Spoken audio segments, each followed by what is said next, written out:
The African lion is under threat. In the wild, numbers are in decline. In Zimbabwe, British conservationist David Youldon is working on a radical program that may help save this iconic predator by helping captive-bred lions develop the skills they would need in the wild. Easy. That's it. When they have the means to survive, the lions will live in 10,000-acre enclosures. All human contact will be withdrawn, and they must hunt for themselves. In years to come, they will breed, and their cubs will be released into the wilds of Africa.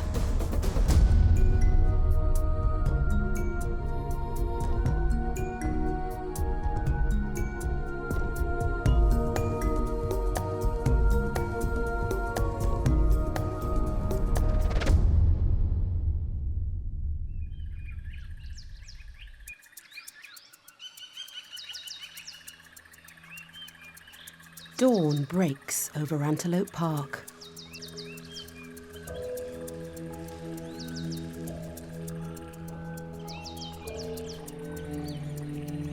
Home to the African Lion Rehabilitation and Release into the Wild program. Here, human handlers work with captive-bred lions in a controversial and potentially dangerous conservation project. As the African bush slowly comes to life, two of the reserve's youngest residents have just woken up. Jabari and Jelani are brothers. At 5 months old, they're still in the early stages of the release program. Their mother was raised in captivity, so can't help them develop the skills they'd need to survive in the wild. Morning, boys. Hello, little one. At Antelope Park, that responsibility is given to the lion handlers and David Youldon. David's passion for conservation brought him to Zimbabwe 5 years ago from his home in London. He started to work with the lions as a volunteer, and it changed his life forever. Knowing that you as an individual are assisting them in their growth is incredible. It's just such a privilege to be part of. Come on, boys. Come on, boys, come. Come on. Out in the bush, Jabari and Jelani are very unconfident. Everything is still very new to them. Jabari is very much the bolder of the two. He tends to lead, and Jelani is very, very easily frightened at this point, and definitely tends to follow.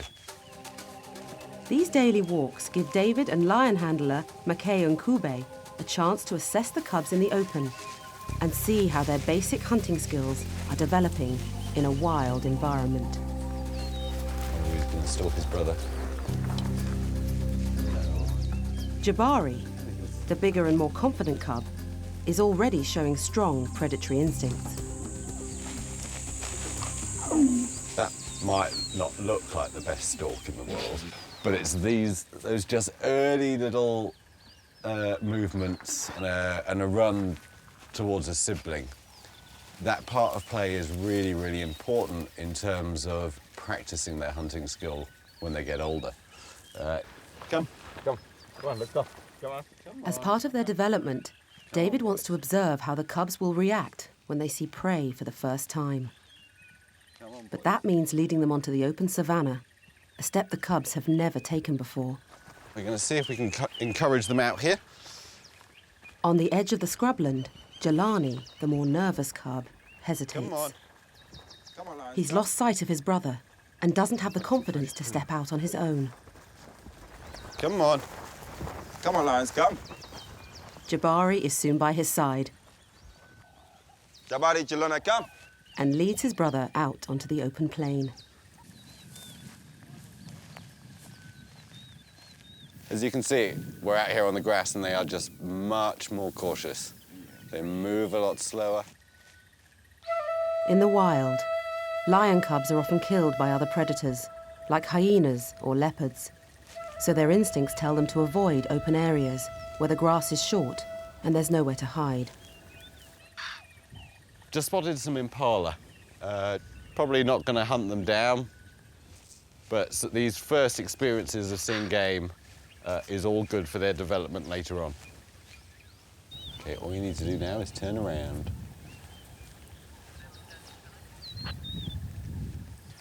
What's interesting is now we've come out onto the open grassy area, they're a lot more nervous, and that results in they will stick closer to us. They'll be much more aware of what's going on around them, including now having spotted the impala. The natural instinct is to be interested. And at this age, they're not going to do much more than just watch and learn. But each time they see a herd of impala, they'll feel a bit more confident. And probably in a couple of months' time, they'll actually start walking towards them. That's how that hunting instinct is developed. It's no surprise that Jabari, the more confident cub, is the first to take an interest. Is he hiding?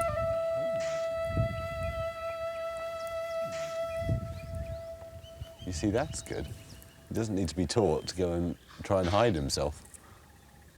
One important thing about this program is we believe that the hunting instinct is already there. It just needs the opportunity to develop. For now, all Jabari can do is sit and watch. But even observing the impala's behavior at a distance can teach Jabari an important life lesson. If he studies the way the impala move and the way they interact with each other, he'll gain a significant advantage when he starts to hunt. Obviously at this age, it's very, very early days. But by 2.5 years old, they should be well-seasoned hunters, and then they're going to be released into a controlled, wild environment where they're going to have to be able to hunt for themselves and live in a socially stable pride. So it's a long journey for them, but just from this morning, showing interest on the impala that we've met, they've started that journey. Hey, little one. Come on, let's go.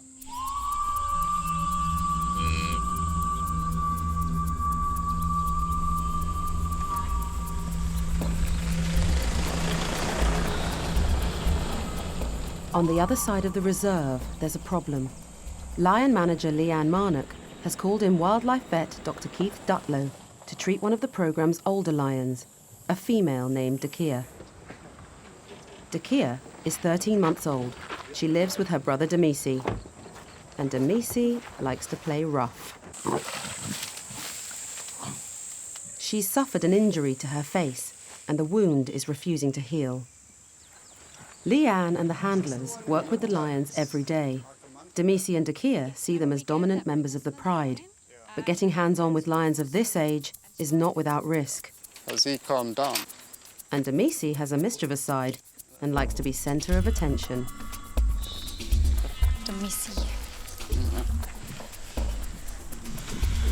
Hello, girlies. Hello, boy. Can you just try and keep him occupied? Dakia, come, girlie. Hey. When Keith tries to examine Dakia's injury, brother Demisi gets agitated.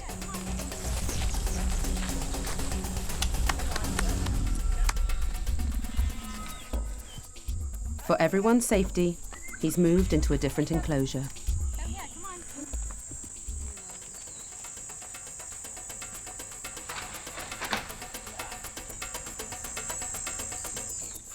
Hello. The lion's claws are very, very dirty from all the Rotting meat. When they play with each other, they quite often get infections if they break the skin. I mean, if you focus up here, you'll see there's pus coming out of here. Left untreated, an infection like this could lead to septicemia and could be fatal. Keith decides he has no option but to operate.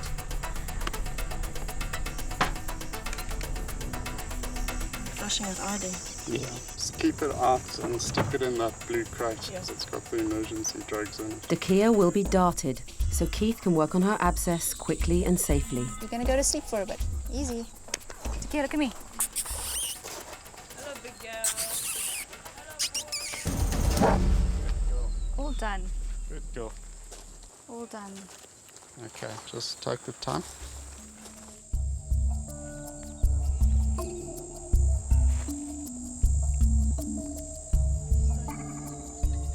the sedative begins to take effect.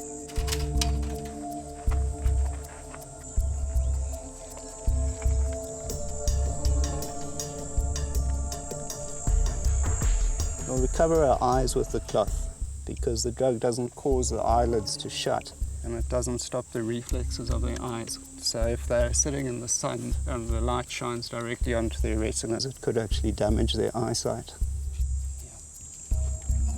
The team has to work quickly. Dakia could have an adverse reaction at any time.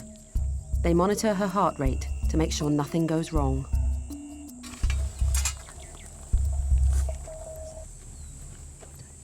Basically have to make a pretty big hole there for drainage. As you can see the pus oozing out of there. Because it closes up all the time, you never quite get rid of the bacteria that are in there that are causing the infection. Very often with these claw wounds, the skin pulls away from the tissue underneath. And until you start having a dig around, you don't know how big it is. But you can see when I started, we were just here. And now the extent of this hole is actually down here. There's a lot of scar tissue around there. And we're just flushing betadine into here to flush out any bacteria and any old pus, and then we'll stick her onto a new antibiotic for about a week or so. Yeah, that's fine.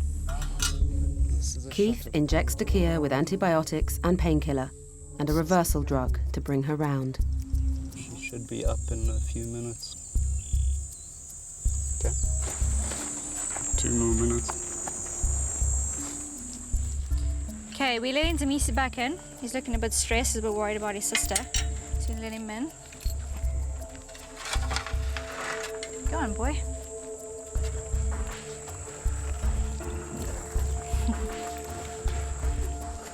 It's good that the vets have cleaned it out, and we'll see the next couple of days after her next course. Hopefully it'll get better.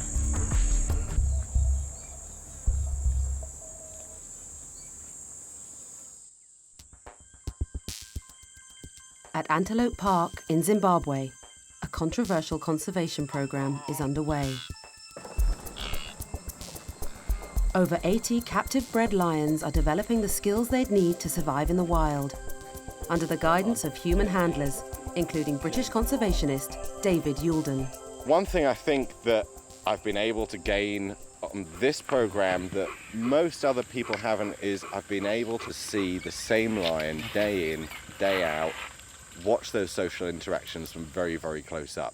That's of course an incredibly difficult thing to do in the wild. So I really think that there are some things that we can learn from watching these lions here that we can apply out in a wild situation.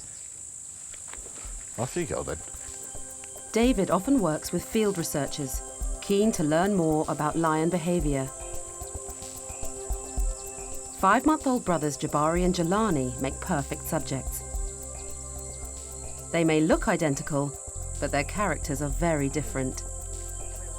Research supervisor Sibo Nkube and project volunteer Natalie Post are collecting data for a student from the University of Exeter, using mirrors to document character traits in lions. We want to pick out which lions are bold, which lions are timid, characteristics that will help us also in other stages of the program as we set up our release pride, because once we understand the character of the cubs, it also helps us in grouping lions' particular personality traits in the pride, because they'll have different roles they play in the pride. It's well known that lion cubs don't recognize their own reflection. They think the image is another cub and a possible threat.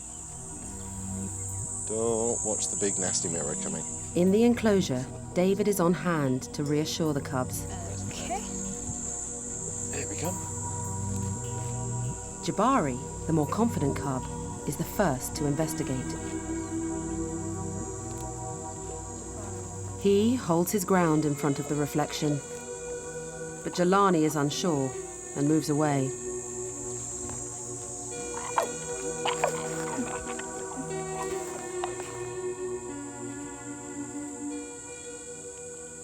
They're both quite curious about everything. Jabari is definitely the one that is prepared to stand in front of his image, whereas Jelani seems to almost be trying to find where the other cub is. He's moving off from side to side and is looking past the mirror.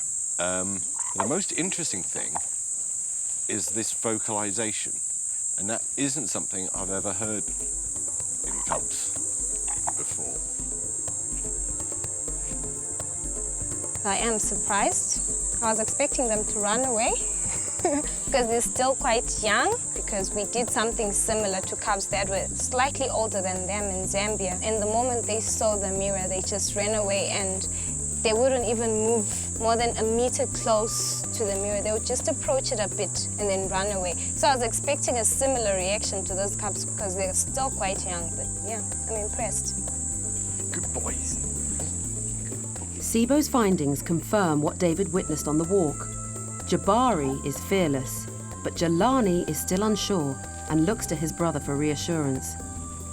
It's up to David to build his confidence so that one day he can become a successful member of a pride.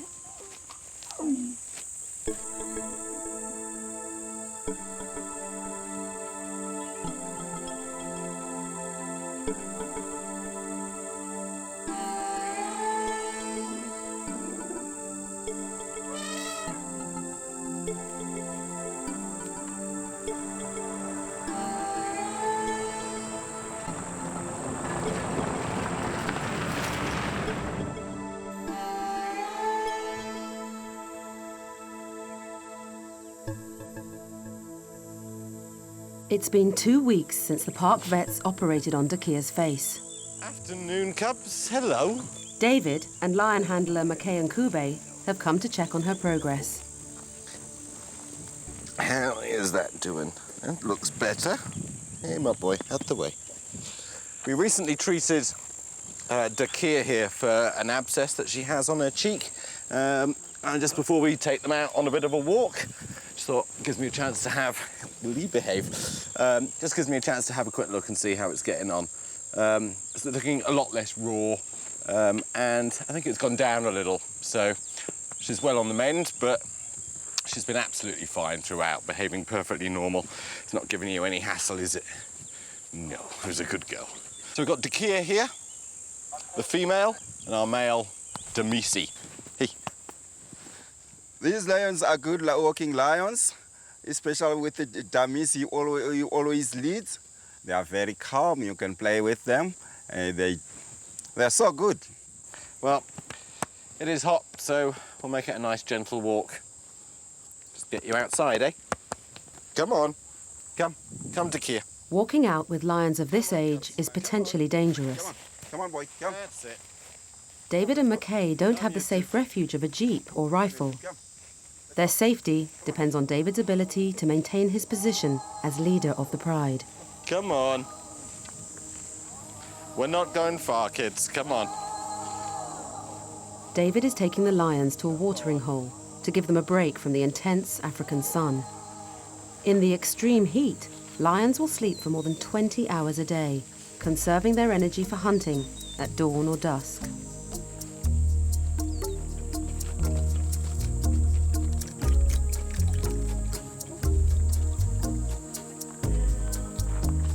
One thing with water is it just cools them down a bit. It'll make her a bit lively, and as you can see, she's now looking around for something naughty to do. Her brother, I think, is about to be the focus of a play attack.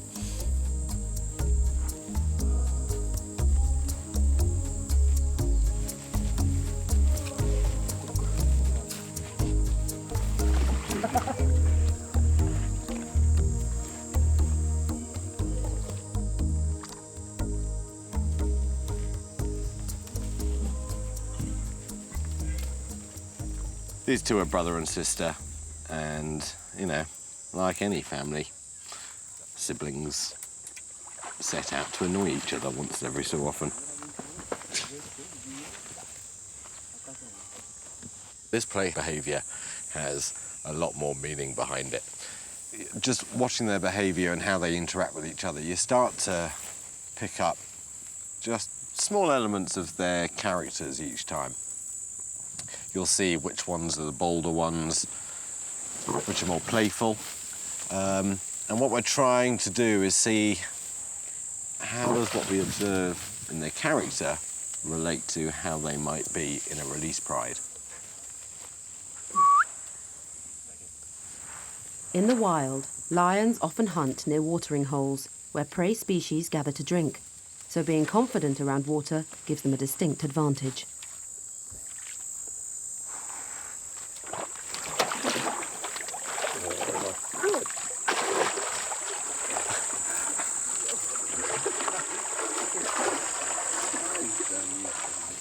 There are not many lions that will go that deep, to be honest. They really don't like getting their whiskers wet. But Damisi is a real water baby from day one. Dakia, if she notices he's got something, she'll probably come over and try and steal it, but it's very rare that she'll go in to get her own toys.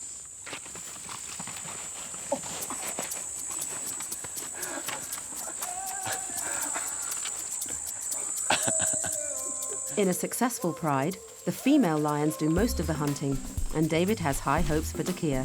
All of this behaviour is just fantastic for their development. You can see they're so calm and confident out here, and that's what all of the previous months have led up to. For example, Dakia here is extremely playful.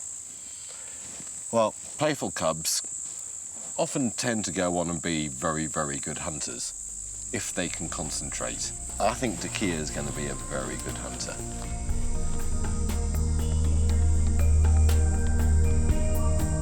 Soon, Dakia and Damisi will be taken on their first real hunt. The stakes will be raised as they take another step closer to eventual release.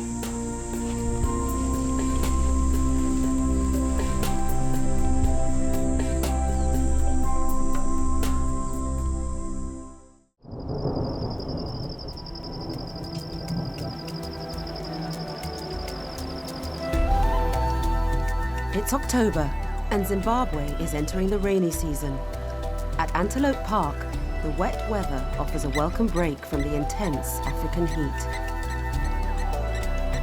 Out on the savannah, David Youldon and lion handler teacher Zishiri are working with Jabari and Jelani.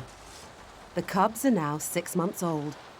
Over the last few weeks, they've made good progress. We're going into the thick stuff. That's fine, we can go that way. Their confidence has grown, and the two brothers are happy to explore on their own. More interested in leading the walk than following. You having fun, boys? Today, David's going to encourage the cubs to climb for the first time. This tree is a long-standing friend of the park. Many a lion has learnt to climb on this tree. They might be a little small at this age because it's quite steep, but it's really good. All the lions love it. From its branches, you've got a great view of the savannah. They can see what game is here, so they really, really enjoy it. Not all lions can climb as it goes, but it's a good start. Jabari, the bigger and more confident cub, is the first to tackle the tree. Come on. There we go. Come on. Good boy. Not very stable, are you? Come on. Good boy. There we are. Lions are actually a little nervous when they're in trees because they're not particularly steady. Not to be outdone, Jelani joins his brother. Come on, you can pull yourself up. Pull yourself up. In the wild, some lions climb trees to escape the hot ground and go in search of a light breeze to cool themselves down. Lions are not natural climbers. Ooh, you're right. But it's a useful skill to master.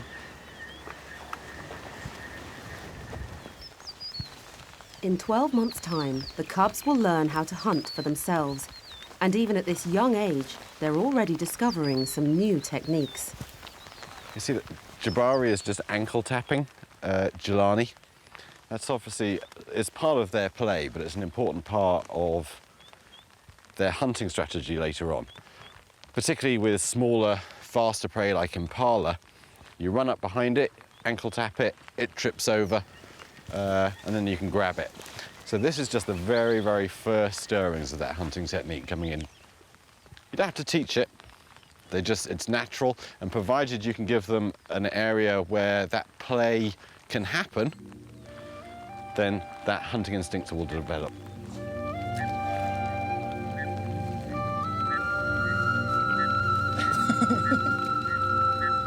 They're having a great time. Yeah, really. Adult lions must know their territory intimately. And the cubs are already investigating every sight, sound, and smell.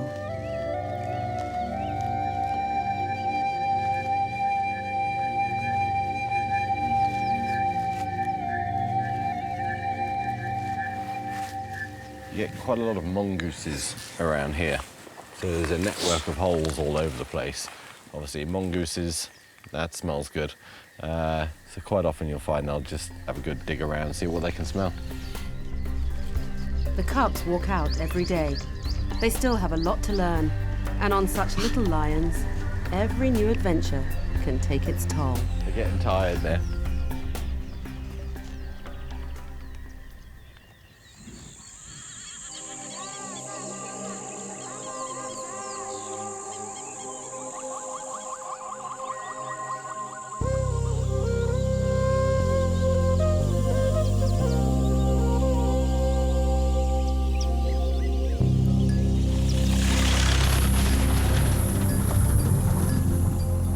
As part of the release program, more than 50 staff and volunteers work with lions of all ages.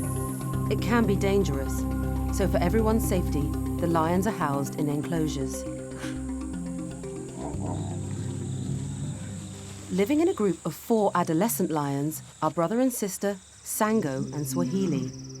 They share a close bond, but Sango is about to reach sexual maturity, so must be moved away from his sister. Head guide Fanwell Nsingo has worked at Antelope Park for 4 years, and he hand-reared the 2 lions. Separating the 2, Swahili is really gonna miss her brother Sango very much. And life is not gonna be easy for him in the next maybe 2-3 days. Today, Sango will be moved into the enclosure next door to share the territory of 2 older males. It's a dangerous introduction, which will be led by David. Morning. How you doing? Out in a wild situation, once Sango is kicked out of his pride, it's quite likely that he will encounter males who have been kicked out of a different pride, and they'll form a coalition. Not necessarily the easiest introduction in lion society. Males tend not to be so accepting of each other. To avoid exposing the lions to high levels of stress, David and his team must work quickly. Okay, first step is just to put the 3 girls into their management enclosure and leave Sango in his main one. Okay, there's one. All right, come on, come on. Right, 1 to go. Come, Swahili. Swahili is last to walk through, leaving Sango on his own. Good boy.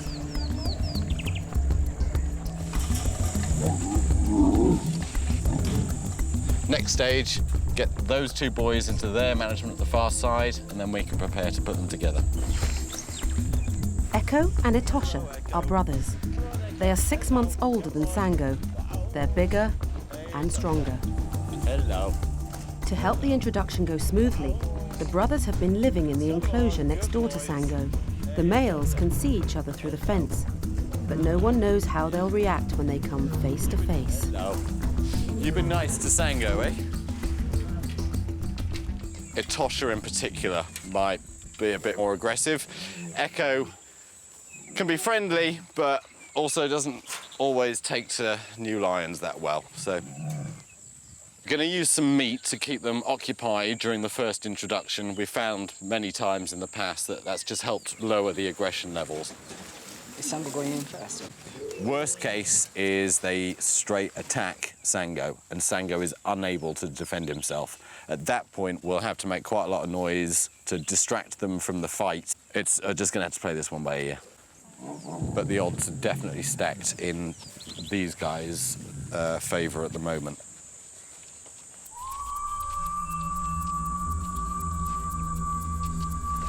Okay, everyone happy to do this?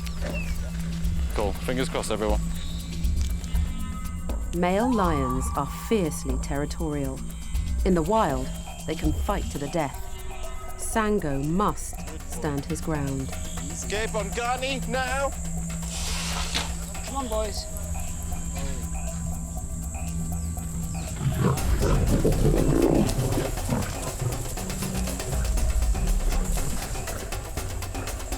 Echo can't find his share of the meat and heads straight for Sango.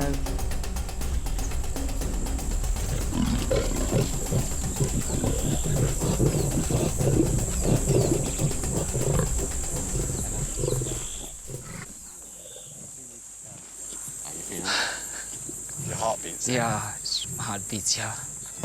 When Sango was challenged, he protected his meat by turning his back on Echo and growling a warning.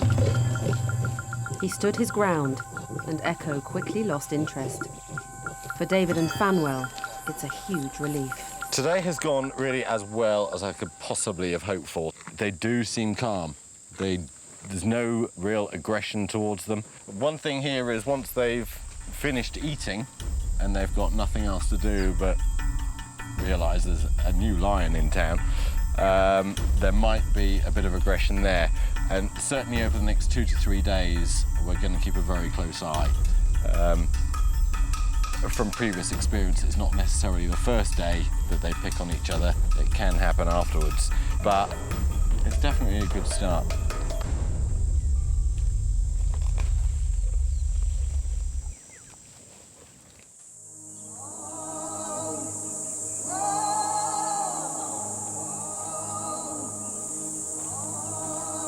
Africa is home to some of the world's most incredible wildlife, but it's a world that's under threat.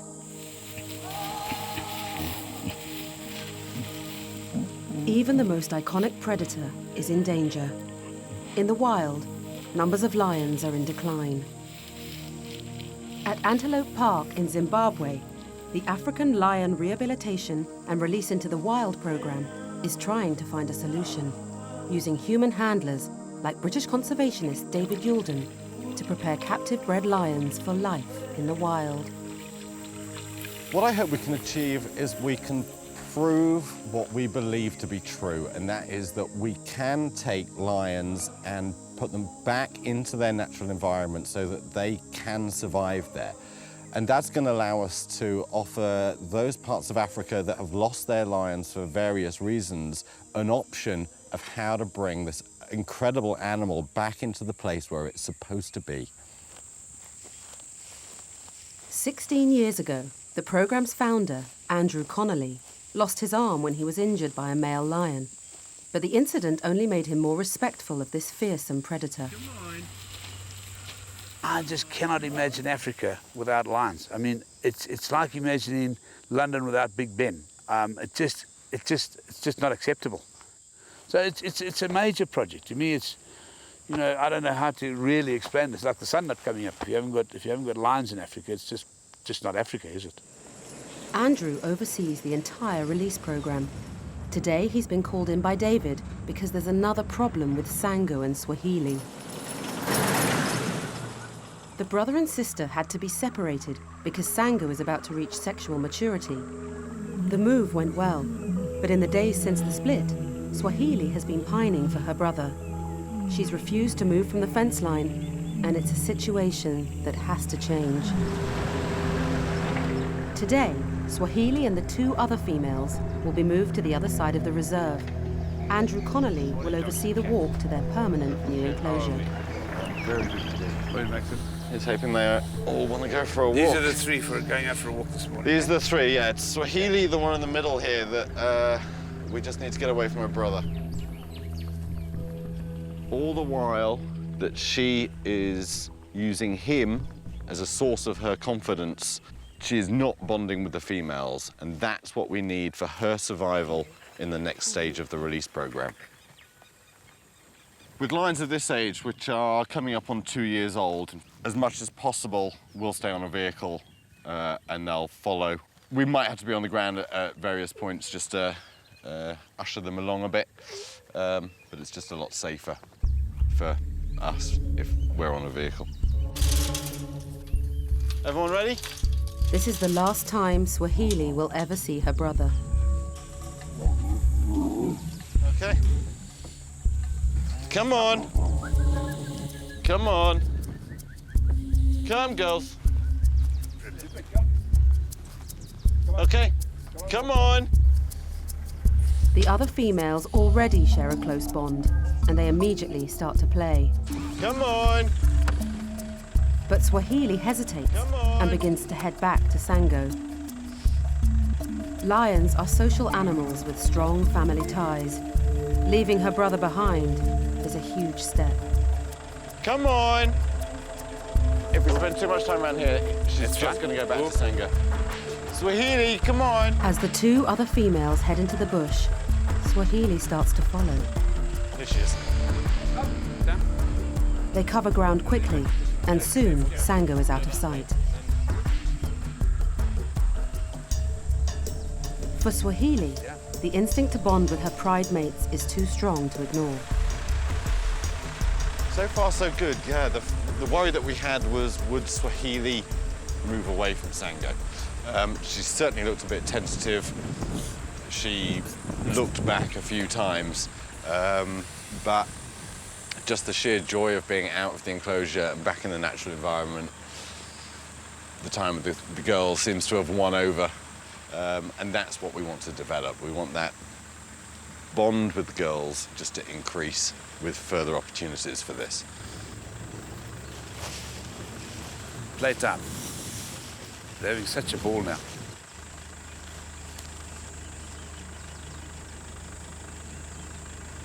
This is what we dreamed about years ago when we first started this program, is seeing lions back in their natural environment like this. And this is what's so exciting and so thrilling and so rewarding. I mean, this is what you're seeing now is really what it's all about. Is really music, you know. I mean, it's wonderful. It's so exciting. It really is. To be part of a successful pride, Swahili, Sahara and Soraya must form a strong bond. Lions are cooperative hunters. To survive, the females must learn to work together. We've got some zebra just at the big dam here, so we're just going to move in that direction. Hopefully the lions will follow. We'll see what happens. David climbs down to encourage the females forward. Come on. That's it. Good girls. Before they can make a kill, the lions must learn how to stalk their prey. Reading each other's body language, they have to work as one. Come on.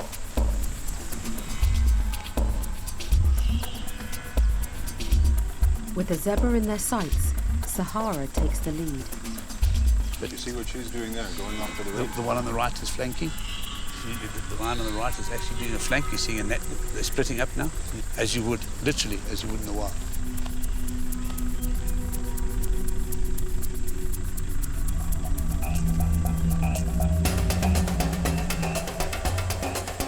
Sahara and Soraya act as a team. To make a kill, they need Swahili to work with them, but she quickly loses interest. Without her support, the hunt fails.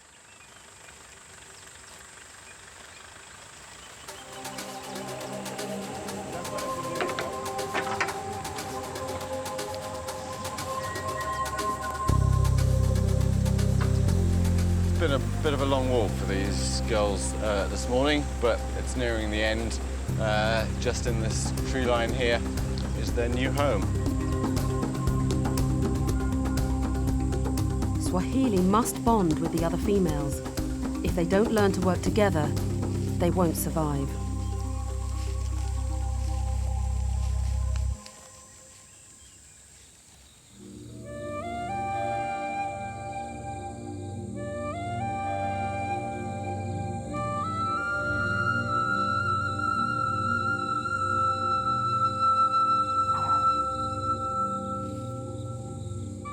As night falls, David receives some long-awaited news.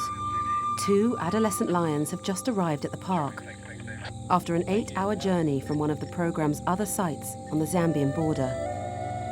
I've just had a radio call to say that Batoka and Bubesi, 2 18-month-old lions, have just arrived.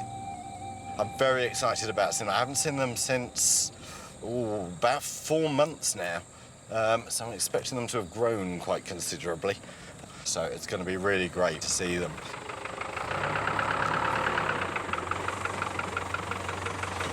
How you doing? Evening, everyone. Are you feeling strong? David wants to get the lions out of their crates as soon as possible, and he's called in some project volunteers to do the heavy lifting. They're not going to be in the best of moods, to say the least, and just watch where you put your hands, OK? Obviously, because if they're a bit stressed, there could be claws coming out some of the holes. OK? OK. Cool. The 2 lions are 18 months old and are ready to enter the next stage of development, hunting at night. These 2 lions have both come to Antelope Park because here we're an enclosed reserve, which means that we can give them the freedom to roam around here at night quite safely, and they can practice their hunting. That isn't something that's possible at our Victoria Falls project. Okay, put it down. Okay, let's just get this open. Okay, let her out. This is Bubesi, right? David worked with Bubesi and Batoka when they were cubs, but they haven't seen him for months and may not remember the bond they shared. Come, sweetheart. She's right at the back, staring at me. Come on. That's it. Good girl. Good girl. Hello. Just not sure yet, are you? Oh no, dark and scary, huh? Come on. That's it, my girl. Hey, sweetheart. Hey. Nice and cautious. Hello, my sweet. That's it. Good girl. Can someone just come behind and close? And if you can close that behind her. Okie doke. Right, number 2. Okay? Come on, boy. Come on. Hello, my boy. Your sister's over here. Batoka, come on. Hey, Tugs. Oh, you're even bigger. There we are. Hello, beautiful boy. Cool. Someone please close this gate. And close that gate, please. Cool. There we are. Hello, you 2. You're a good-looking boy, eh? They're looking in very good shape. Obviously a lot larger than I remember. It'll be nice and quiet here overnight, and we'll check in on them in the morning. They'll be absolutely fine. But yeah, very happy to see them again. Right, Douglas, let's go. Tomorrow, David will go in with the lions. To work with them safely, he must reaffirm his place as leader of the pride. Last night, there were 2 new arrivals at the Antelope Park Reserve. Come on. Brother and sister, Batoka and Bubesi, had been transferred from one of the project's other sites so they could begin the next part of the programme, night hunting. There we are. Hello, beautiful boy. These 2 lions have both come back to Antelope Park because here we're an enclosed reserve, which means that we can give them the freedom to roam around here at night quite safely, and they can practice their hunting. That isn't something that's possible at our Victoria Falls project.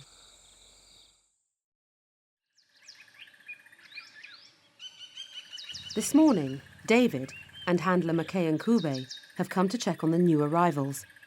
David hasn't worked with the lions for 4 months, and they may not remember the bond they shared. One thing is they haven't come up to the enclosure fence here to greet us.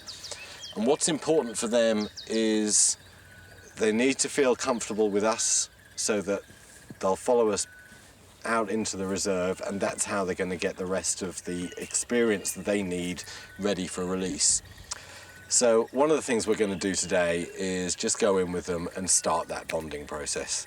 It shouldn't take too long because obviously they are used to it. They just need to realise that, you know, they can be safe around us. Okay, let's go. Okay, just take it very gently, eh? Yeah. The lions were hand-reared, and for safety, it's important they still see the handlers as dominant members of their pride. Hello, you two. Gently now.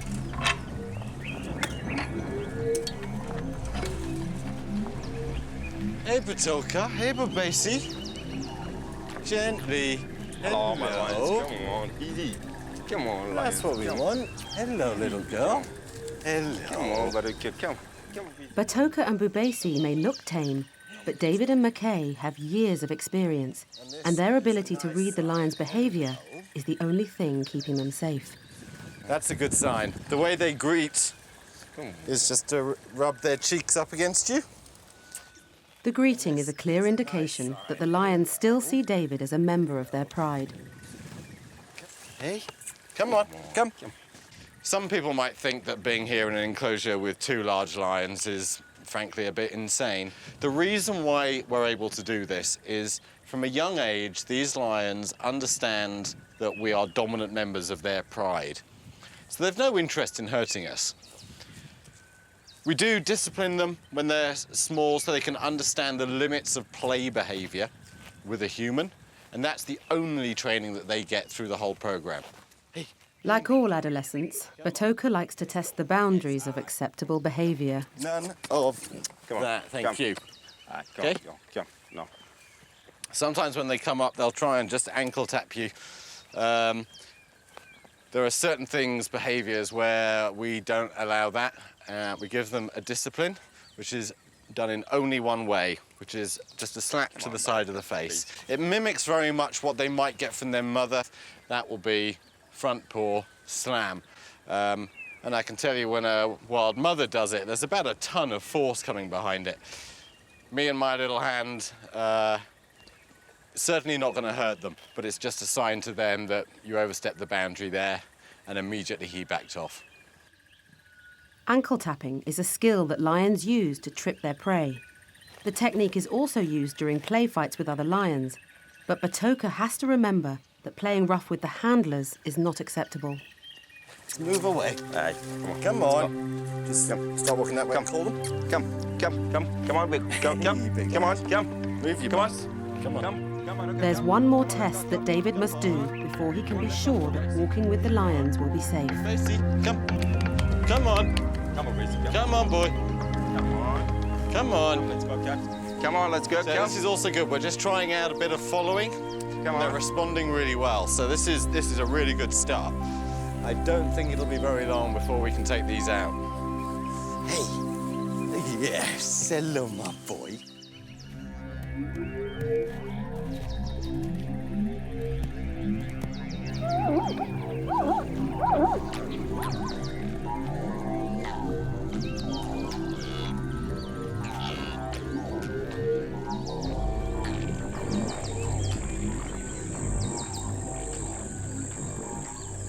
Later, David checks on Sango's progress.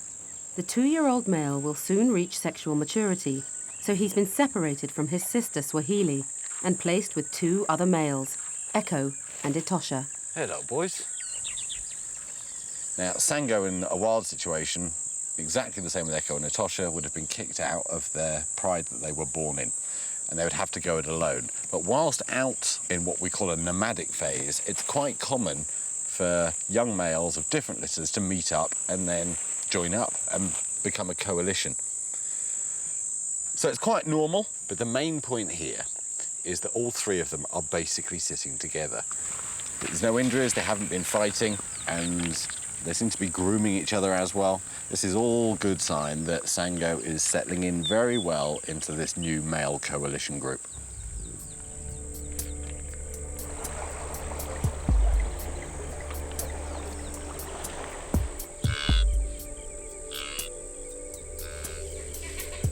Come on, come.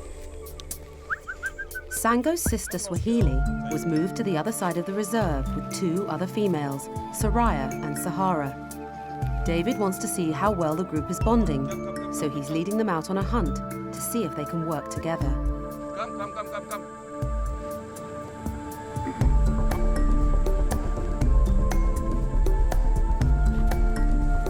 The females are 2 years old. With lions of this age, it's safer for David and the project volunteers to ride in trucks. This is an important walk for from our point of view. We really want to see how is the dynamic working. Come on! At the moment we've got Swahili leading. She was always, would always follow Sango before and wouldn't lead, so it's good that, that she's out front at the moment. She seems quite comfortable, she's walking confidently, and the other two are following. They look like a perfectly normal little group of lions here. It's not long before the three females get their first opportunity to hunt as a team.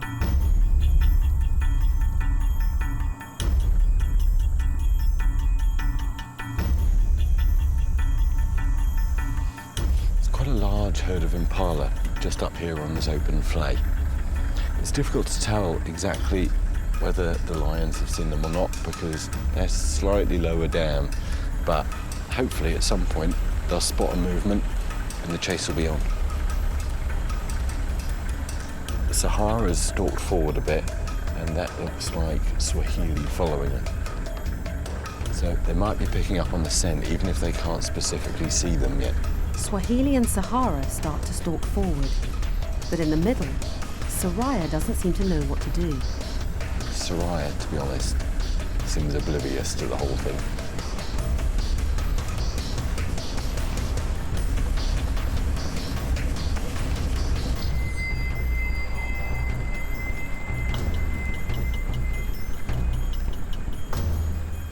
There's absolutely no accounting for what lions will do. Sahara has clearly seen the impala. Swahili has got it going on. Soraya, on the other hand, is going exactly in the opposite direction. It's all a learning process. Okay, now she's got it. But she's interested.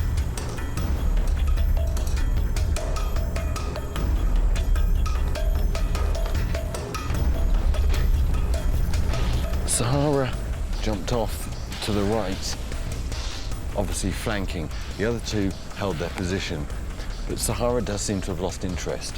What I have seen before is where a herd runs away in lots of different directions, as this impala herd has just done, it quite often confuses a young lion and they really just don't know which way to go. So I think she might have given up, but they are still slowly heading in the direction of the herd. So we'll try and follow them.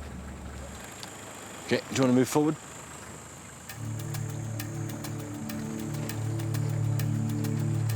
David's desperate to see effective cooperation between the lionesses. It's their best chance of a kill.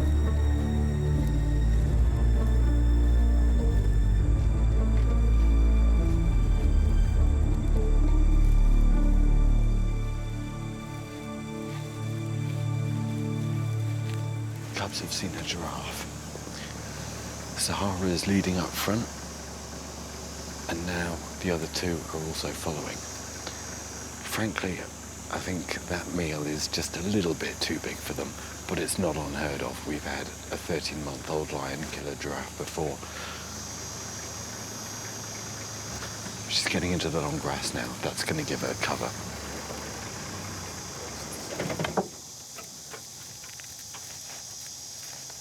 Big male giraffe, not a chance. But again, the thing there is she started stalking, okay, and it's the practice. She'll understand that she has to stalk a little bit better, take advantage of the longer grass, and she'll learn for next time when she's approaching something a bit more manageable size.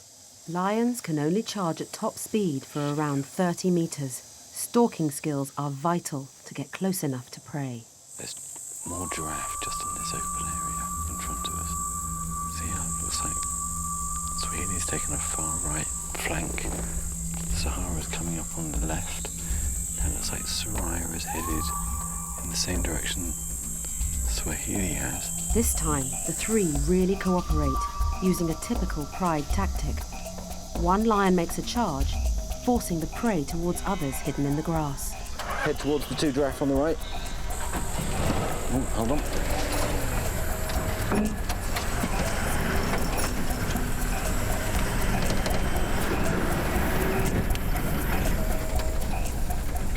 Left. Although it doesn't pay off this time, it's a significant development. Just move forward through that way slowly. I think the other two will be in there. And now it's getting darker. You can all immediately see a difference in their behaviour. Don't know how best to describe it, except they seem to be walking in a much more determined way. As the light fades, lions gain confidence and energy for the hunt. Their night vision is thought to be 7 times better than humans, and they do most hunting at dusk and dawn. Now, in a moment, I'm going to turn on a spotlight that we have. It has a red filter on, which will reduce the impact that we have on what's going on around us in their natural behaviour. Come, girls. Come on. That's it. Good girls. The 3 lions are keeping together. They're working as a unit here, and that's really what we wanted to see tonight. Swahili is still leading. Quite determined little thing, isn't she? Sango's long forgotten, I'm afraid, and I do think there's possibly an animal coming up on the right-hand side. There is.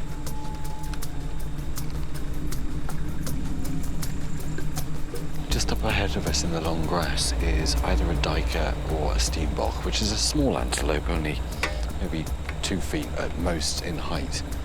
So we're just going to stop back. The lions hopefully will move in that direction and they'll see it. The problem for the lions to overcome here is that the duiker's normal response in fear is to run a short distance and then duck down and sit in the grass. Very quietly and therefore difficult to find. The lioness's sense of smell is weaker than their sight and hearing. If it stays completely still, the little antelope may escape detection. How did she miss it? I think it's sitting down with its eyes closed. It's around here somewhere. The steenbok are canny. Kids, you were so close. They're ready to go home. It's time to call it a night. Come on, Zaid, come. Come on, come. Come on. We had a couple of good chases this evening and a few near misses, and yeah, I'm a little disappointed that they didn't manage to get anything, but the important thing is Swahili seems to be very well integrated into this group of 3, and surprisingly for us, she led pretty much the whole way. And looked good doing it.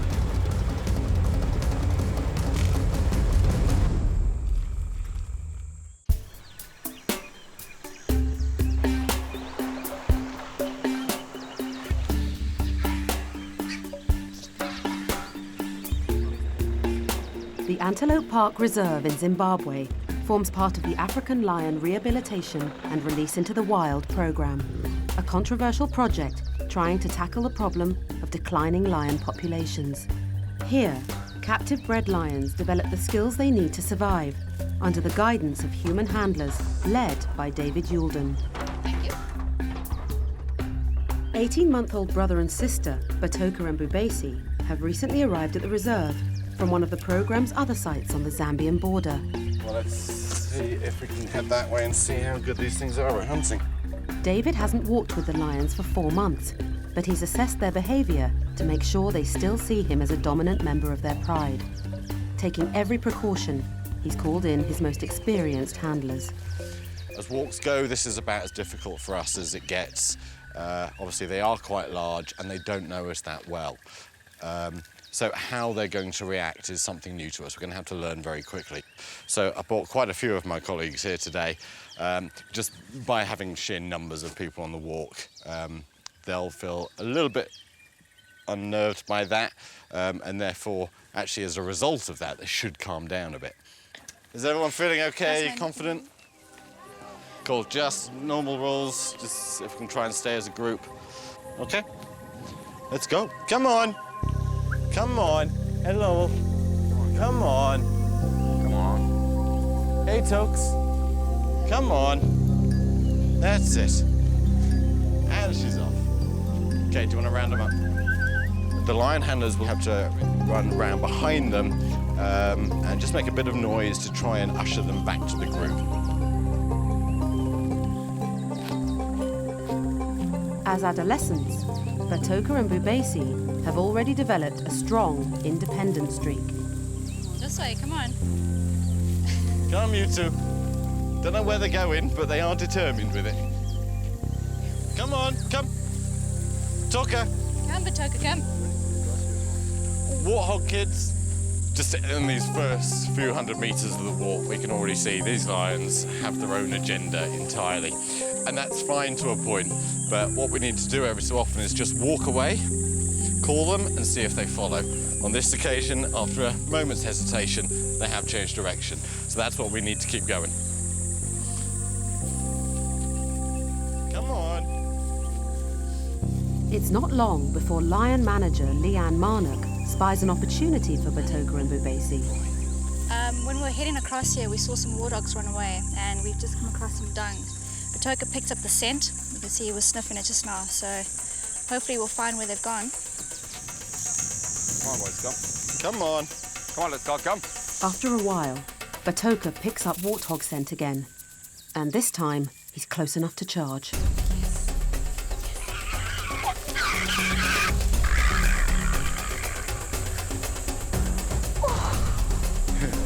That's so close. That was close. She's still going. Okay, she's on now. Bubesi joins in the chase.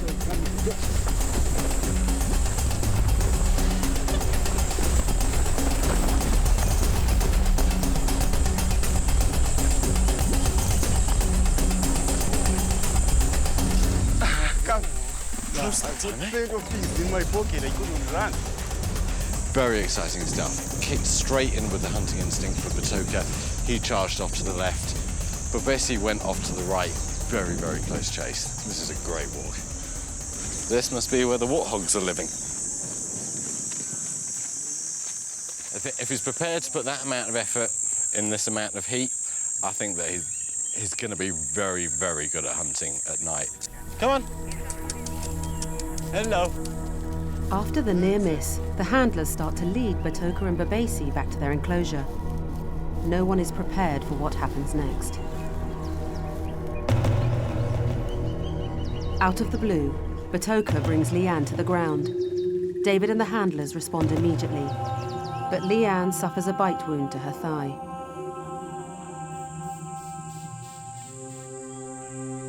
Some days later, David spends time with Batoka and Bubesi to take stock.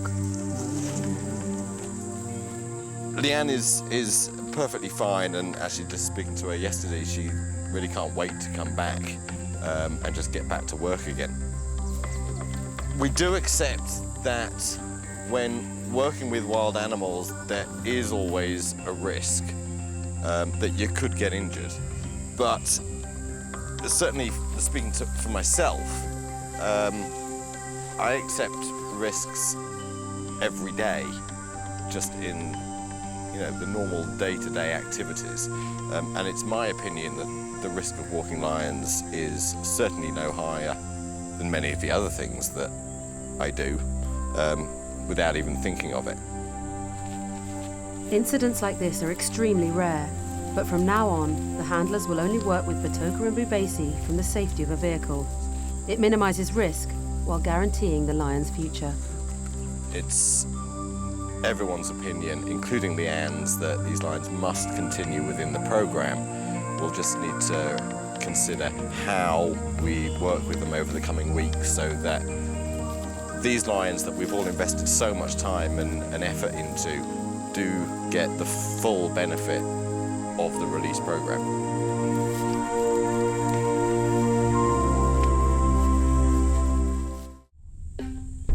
At Antelope Park in Zimbabwe, David Youldon and a team of experienced handlers help captive-bred lions learn about life in the wild. You can see them from there, surely. There we are, you see them. By the time they're 3 years old, the lions can hunt successfully.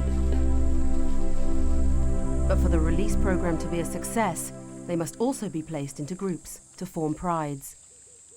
Today, David and lion manager Leanne Marnock are overseeing a potentially dangerous first step in that process, introducing a male lion into a female group.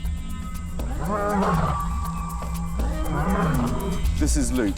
He's quite an aggressive lion, and part of that might be because he's on his own. And at his age, in a wild area, he would be trying to take over his own pride.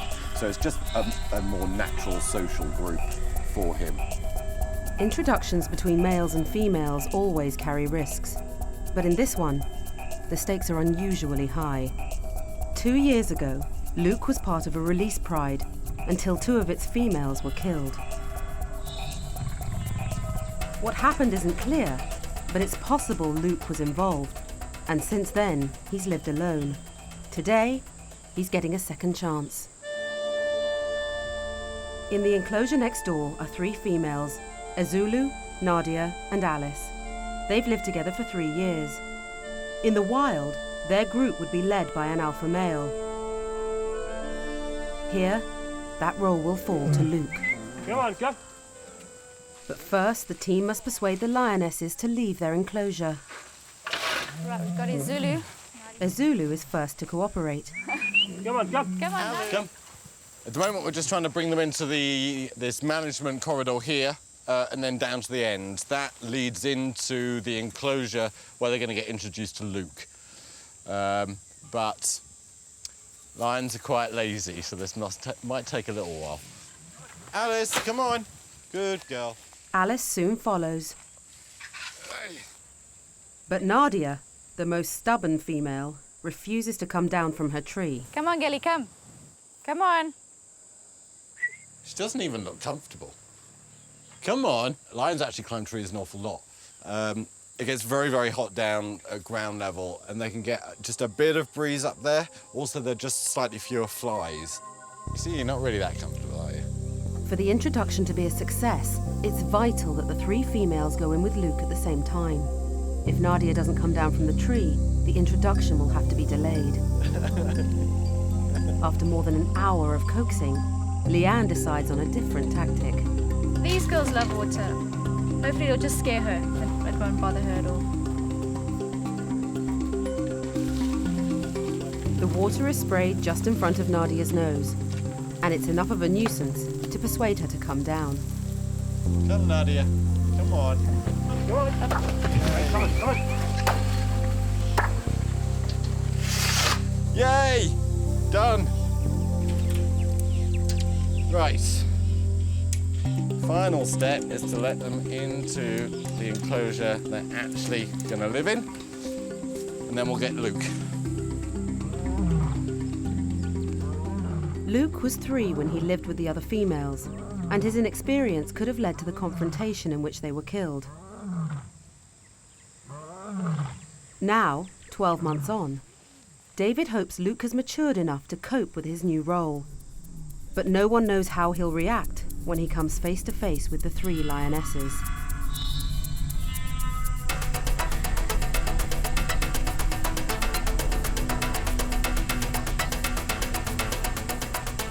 With Luke locked in a temporary enclosure, the 3 females immediately start to explore.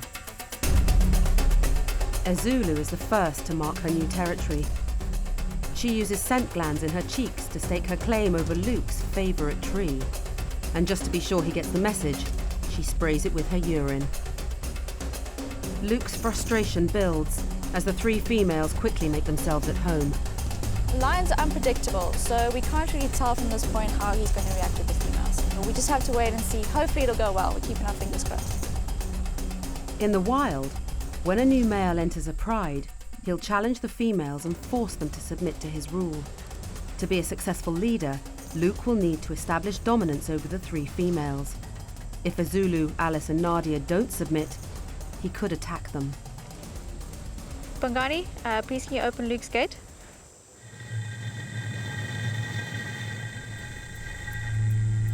Luke enters the enclosure and quickly has Azulu in his sights.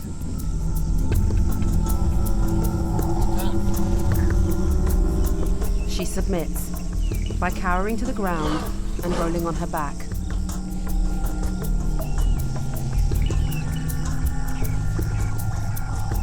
But when Luke ignores her, she changes tack.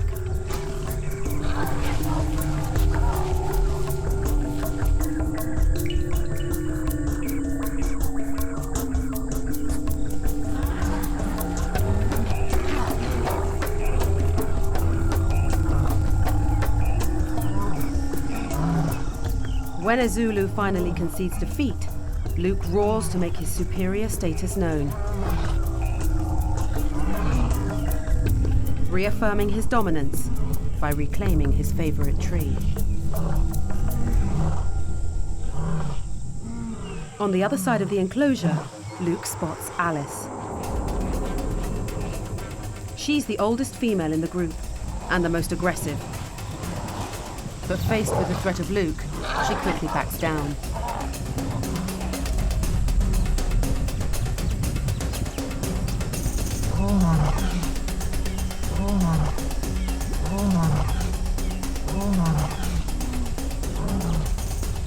Next, it's Nadia's turn. Baring her teeth, she warns Luke to keep his distance. But he stands his ground, and she submits. It's a huge relief for David. It always looks a bit more violent than it actually is with lions, but it went exactly as we'd hoped for. He postured in front of them, they showed full submission. Yeah, there's always going to be a little swipe from either side, but they've all settled down now, and I think this has gone exactly how we would have wanted. The whole point of the females being in here with Luke is for us to see if he's going to be okay with females in the future. So this is basically a test for him to see if he's going to react to the females in a good way. Over the next few days, there'll be a few more fights, but it means that if he can live stably with a group of females, we can now consider him for release again. Good lad.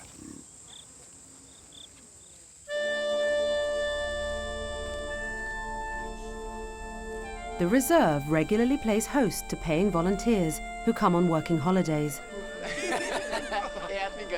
They provide crucial funding, as well as helping hands for the conservation program. All the volunteers get the opportunity to walk with the lions, but they're also expected to get their hands dirty. Today, a small group of them are working with guide Roy Steffen on one of the least pleasant tasks. The reserve receives cattle carcasses from local farms and meat from abattoirs that's not fit for human consumption. But not everything that's donated is fit for the lions to eat either. What we do is the meat that's not suitable, because we don't believe in wasting, what we're going to do is we're going to take it to some of the other residents of Antelope Park, and hopefully they'll appreciate it a little bit more. Okay, so we need to get this lovely barrel into the back of our vehicle. I can't actually get over to you how disgusting it smells. It smells what you'd imagine death to smell like, which I guess was what it is. Yeah. And intestines and... Not good. No. All good. It may be repulsive to human senses, but the rotting meat and offal represent a banquet for one of Africa's most iconic scavengers.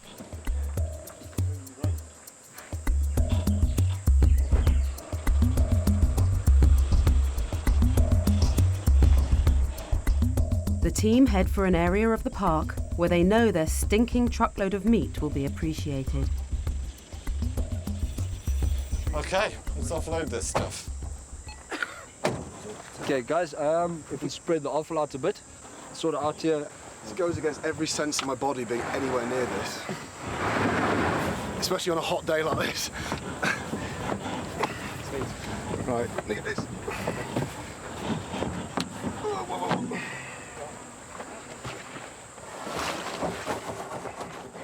Roy has the benefit of experience and stays upwind. But volunteer James McCoy isn't so wise. I've never felt anything like that. That is rank. I'm so glad we have volunteers here to do this. Yeah, and I'm buzzing that I'd paid to do this. Thank you. My pleasure. Okay, guys, right, let's load up. Load up. The volunteers escape the smell, but it won't be long before the stench of rotting flesh attracts hundreds of hungry mouths.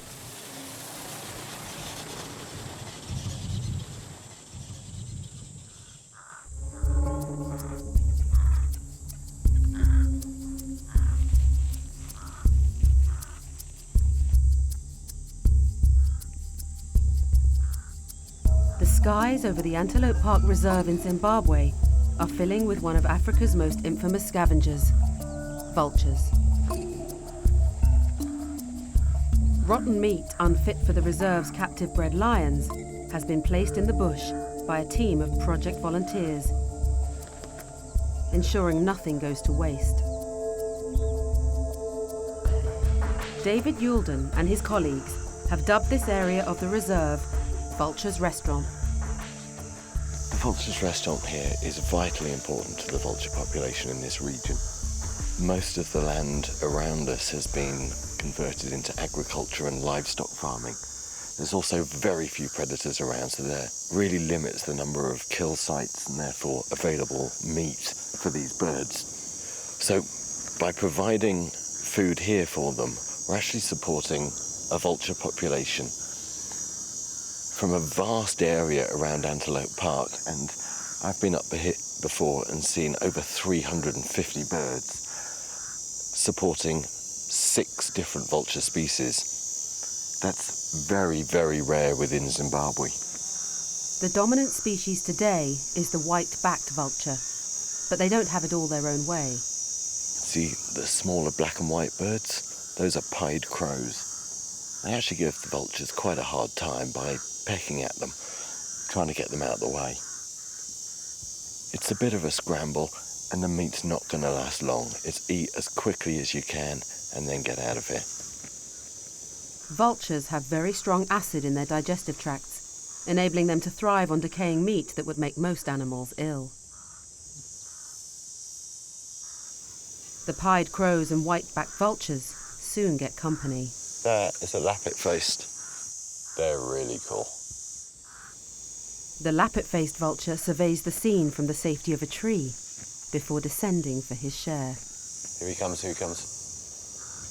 The white-backed vultures are a lot smaller, and their beaks aren't nearly as strong as the lappet-faced. So if we put a carcass out, the white-backs usually just have to sit around and wait for the lappet to arrive, break it open, and only then will they get a chance to feed for themselves. But he's so much bigger, and particularly if they come in numbers, they pretty much control the feeding time. Today, because it's small chunks of meat, everyone's getting a share. Within an hour, the birds have devoured the lot. There's still a few vultures and some yellow-billed kites circling around, but by the looks of it, everything that we gave them is gone. The entire mound of offal is no more, and all of that meat, now just a few bones left. The flies complete the clean-up. That's quite remarkable that they eat it that quickly. The whole lot is gone. There's got to be some very fat vultures around here.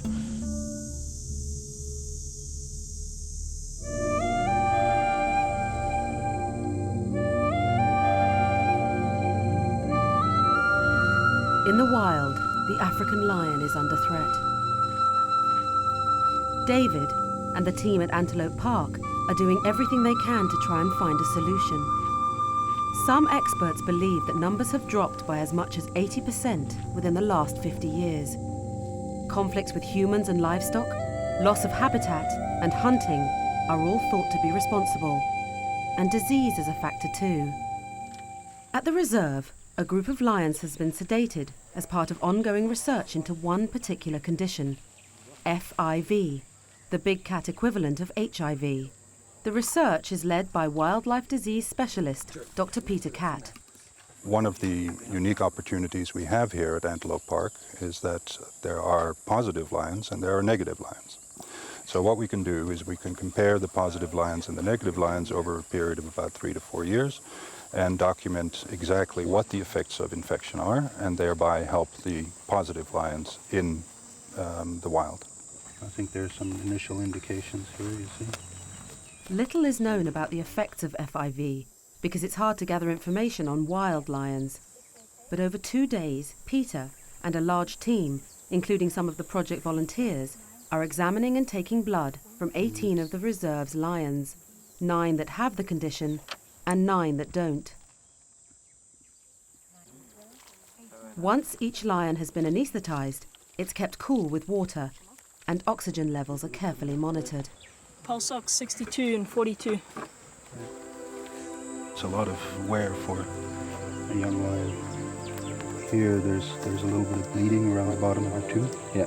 You see that little pink area right there? Yeah.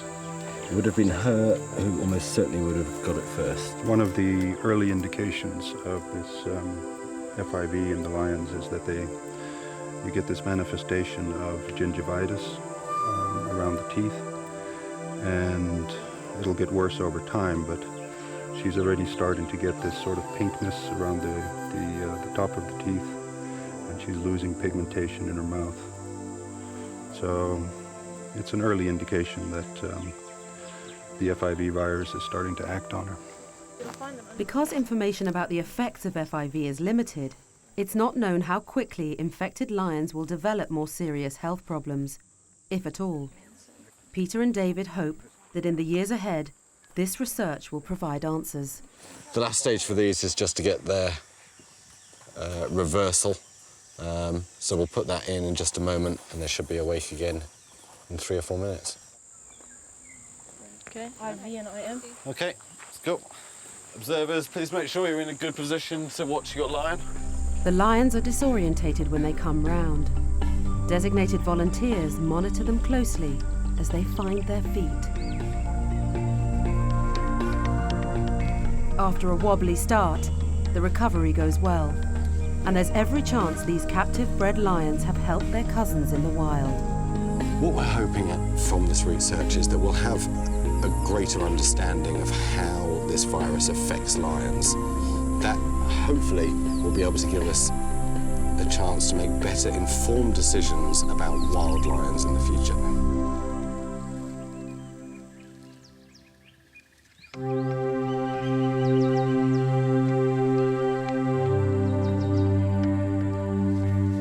When the heat of the day fades, it's a cue for Africa's wildlife to become more active.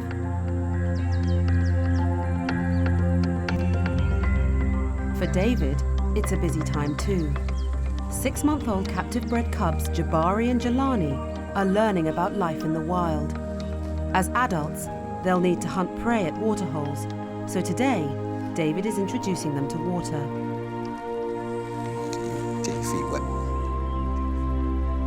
Jabari has always been the more confident cub, and he doesn't need much encouragement. But his brother Jelani is more hesitant. Jelani here is the one that's just tentatively patting the top of the water. Actually, when they're younger cubs, they can't differentiate water from land, and a few small ones will just run out across it as if it's land and then sink. But he's doing a gentle tap-tap. Yeah, he just seems not keen at all.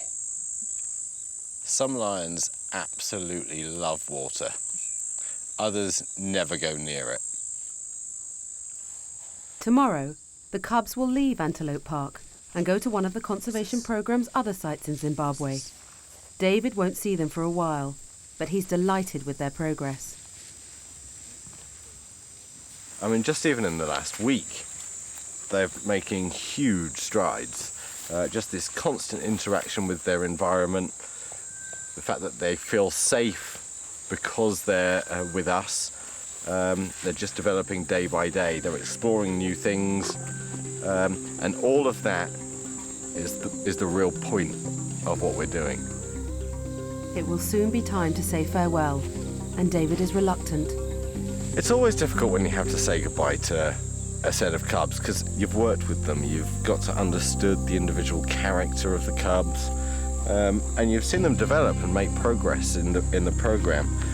To then not see them for a while, it's really difficult because you just constantly want to know, what's happened next in their life. You want to be part of it, but at the end of the day, I know they're going to get all of the experiences that they need for their progress. So unfortunately, I'm just going to have to bite the bullet on this one and say goodbye, and then just catch in with them later.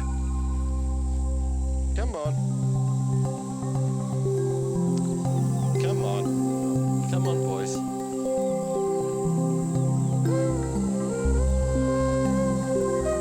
That's it. Good lad.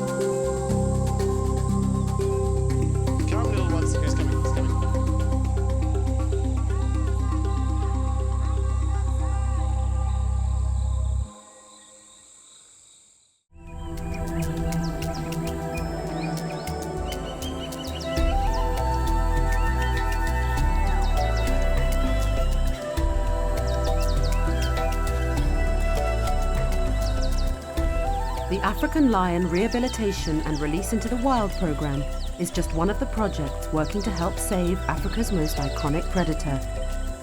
Hello, little ones. Oh, there we go. David Youldon has worked with the program for 5 years. How are you? In simple terms, what we're trying to achieve is to release lions back into the wild. But that's not easily done. You can't just take a captive-bred lion and put it into the wild.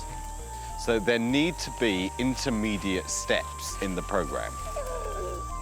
The lions develop the skills they need under the watchful eye of human handlers. The long-term aim is for the lions to go into prides and survive on their own. 2 years ago, David and the team got one step closer to achieving that dream.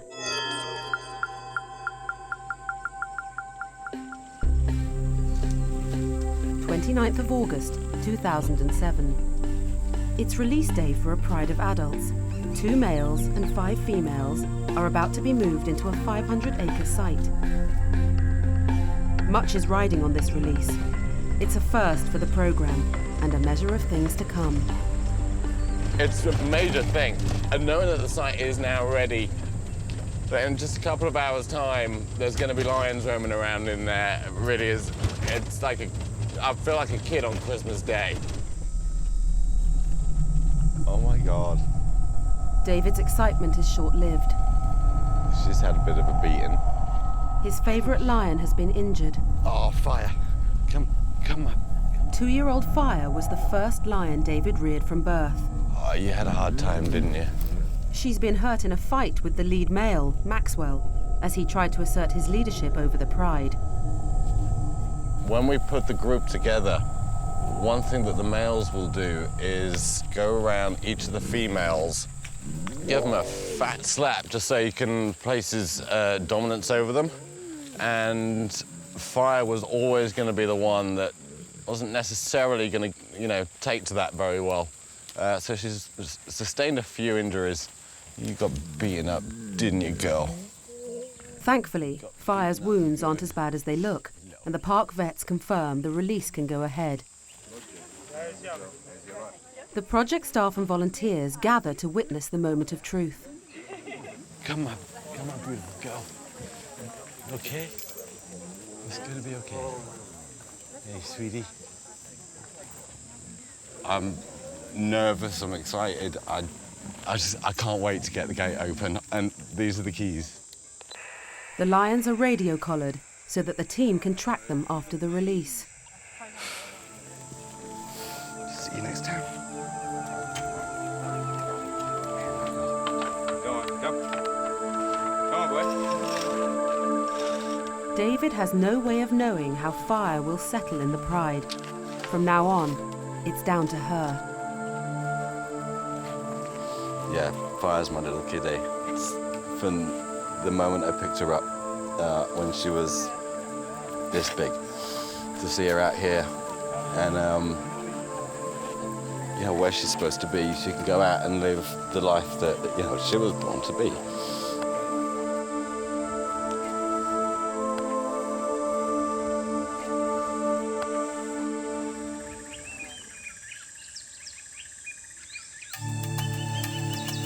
Three days later, and there's worrying news. Maxwell, the lead male, has been seen covered in blood. David is worried there's been another fight with Fire. We're gonna get on, we're gonna head down to the release site, we're gonna see what's going on, and we're gonna see if we can find Fire.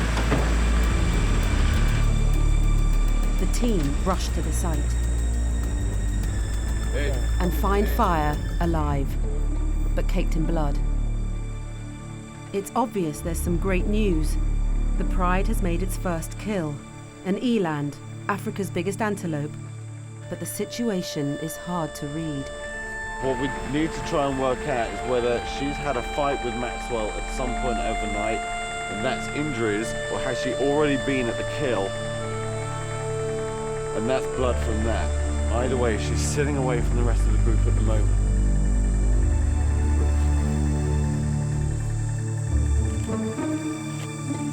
Fire's just gone straight past us, and I can't see any new injuries. She is covered in blood at the front. At this point, I'm pretty sure that she was there right at the moment of the kill and has already started eating.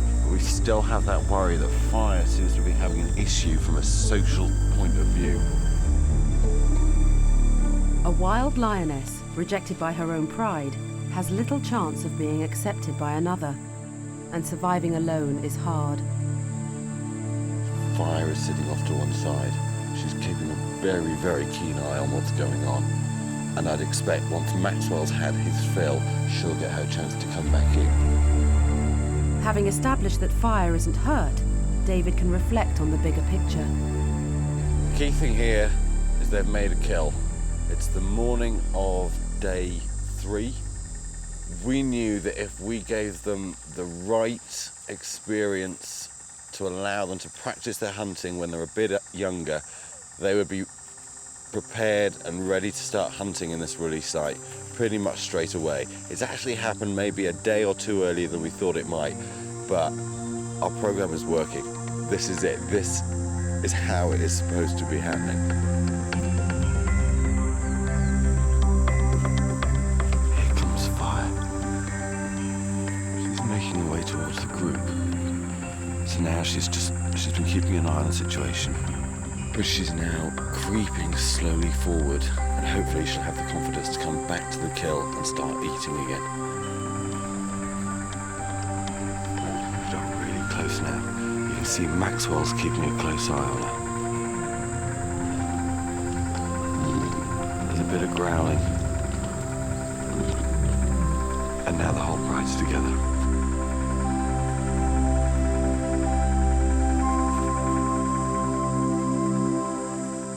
Sadly, the pride's success was not to last.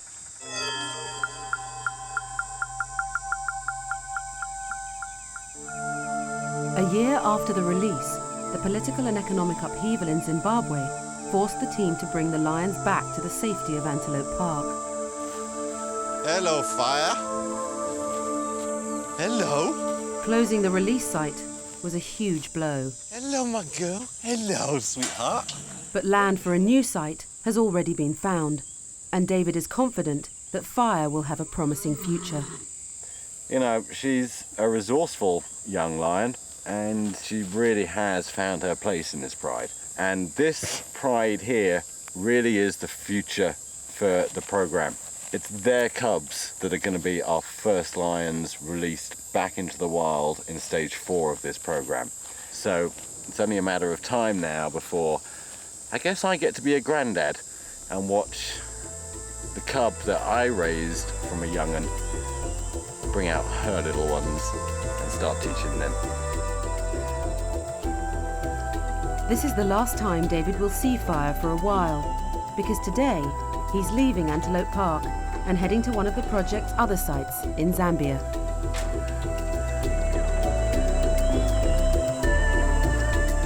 It is a long way and it's going to be hot, but you know, that's Africa. It's beautiful, beautiful on the way.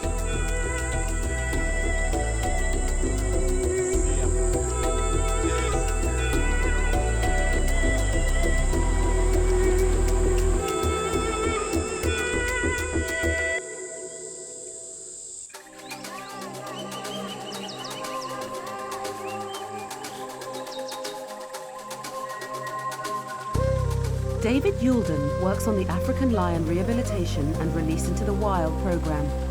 The project has 2 sites in Zimbabwe and a 3rd in Zambia, David's destination after a 300-mile journey.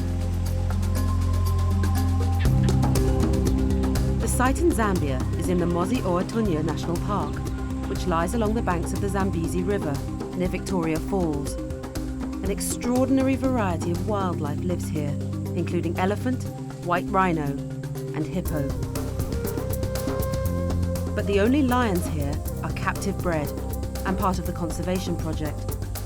David and his colleagues help them develop the skills they need to survive, in the hope that one day their cubs can be released into the wild. David's first stop is with manager Nicola Leach. Hey, how you doing? Hello. Are you alright? Fine, thanks. How are you? I'm very well. How was your trip? loads happening. So After a month away in Zimbabwe, David's keen to catch up on what's been happening in Zambia. Everything else been good here? Fantastic. The lions got very close to a giraffe, which is very cool. They're due. They're absolutely due for a kill. So Cool. that's exciting, yeah. Having heard the latest developments, David rushes to see the lions. Hello. Hey, little ones. This is actually one very large enclosure that's split into 3, and we've got a total of 8 lions in here. Good girl. Until now, the programme has always raised lions in sibling groups, only putting them into prides when they're 2 years old. The lions in Zambia are the first to be raised together from a very young age. By living as a pride, this group is able to deal with all of those social issues that happen in any group. Who gets on with who doesn't like who's going to steal your meat. All of that stuff can be dealt with and out of the way before they have to move into stage 2, when they're going to have to concentrate much more on how to survive. It's too early to say how this approach will work out, and for now, David's just happy with the warm welcome. They've all come running over to say hi. It's nice to know that I haven't been forgotten, so I'm quite excited to get walking. Good night, kids. See you in the morning.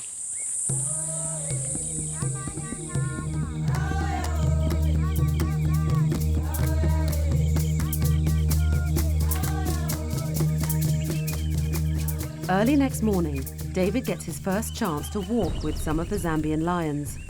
He's hoping to find prey for them so they can practice their hunting skills. Confirm, have you found any prey species up there? Impala particularly? He's walking with brother and sister Toka and Leia and 18-month-old Zulu. Now, there are 3 very, very different lions in this group. Toka is extremely lazy, very affectionate, and really what you see is what you get. Here's Zulu. Zulu is an adolescent male. His mane is still growing, and his immature Mohican makes him stand out from the crowd. Zulu may have a warrior's name, but he doesn't always live up to it. When we first started trying to walk with him, he would literally just hide in a corner, and literally everything would scare him. Grass swaying in the breeze was enough to, like, have him just hunker down, close his eyes, just absolutely petrified. And it's taken many, many months to get him just to the point that he'll actually leave the enclosure. Leia, on the other hand, goes off, does her own thing, and we're particularly impressed with her because at 13 months old, she managed to pull down and kill a giraffe single-handedly. That's a supreme hunter over there. Oi, lump. Go on. What are you sitting down for? Leia, come. Zulu, come on. Toggles. Hey. Get out of it. The thing with these 3 is they don't walk together, so they're always just, they're all over the place. They walk around in circles. Yeah, you really have to keep your eyes in every direction at once. Come on. Try and stick together, would you? Toka, get up. Come on. Toka alternates between laziness... What? You can't just greet all the time. ...and affection. His sister Leia has strong predatory instincts. In the wild, lionesses do most of the hunting.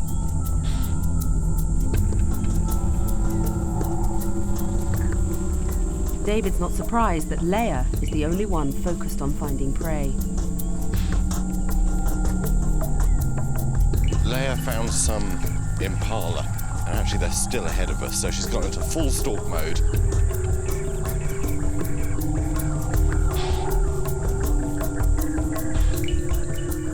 So the impala's run off, but she's still interested, so maybe it didn't go far. Decent first stalk, but being young and inexperienced, she gave her location away. The dense scrub provides good cover for the lions and enables them to get close to prey without needing to stalk over long distances. Actually, lions have a higher hunting success rate if they don't stalk. If they, upon stumbling on an animal, they immediately chase it, their success rate goes up significantly. Unfortunately, I can't teach that to Leia. The two boys, on the other hand, well, Zulu went in the opposite direction, and Toka is just wandering along, completely oblivious. But Leia's still on the case. Come on. Come on. Oh dear, Toka. Toka has decided to sit down, which is not much you can do other than pleading with him, and that doesn't really work. But it might actually be easy just to pick him up and carry him, to be honest. He is unbelievable. Come on. Leia's not deterred by her brother's lazy attitude.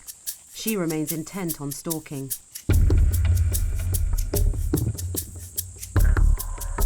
There's an impala.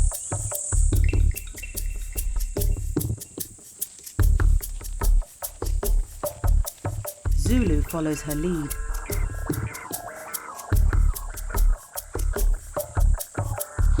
And even Toka gets involved. But the boys break cover too early. They charge from a distance and startle the impala, leaving Leia with an impossible task. Toka's had enough. The boys are useless. Leia, come. David leads the lions to water.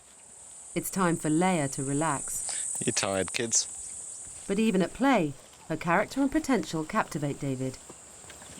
Leia is going to be a fantastic addition to this release pride because she's absolutely fearless when it comes to hunting. She's even jumped on a hippo, which has never happened in this program before. Yeah, she has a lot to learn yet, but she really is incredible.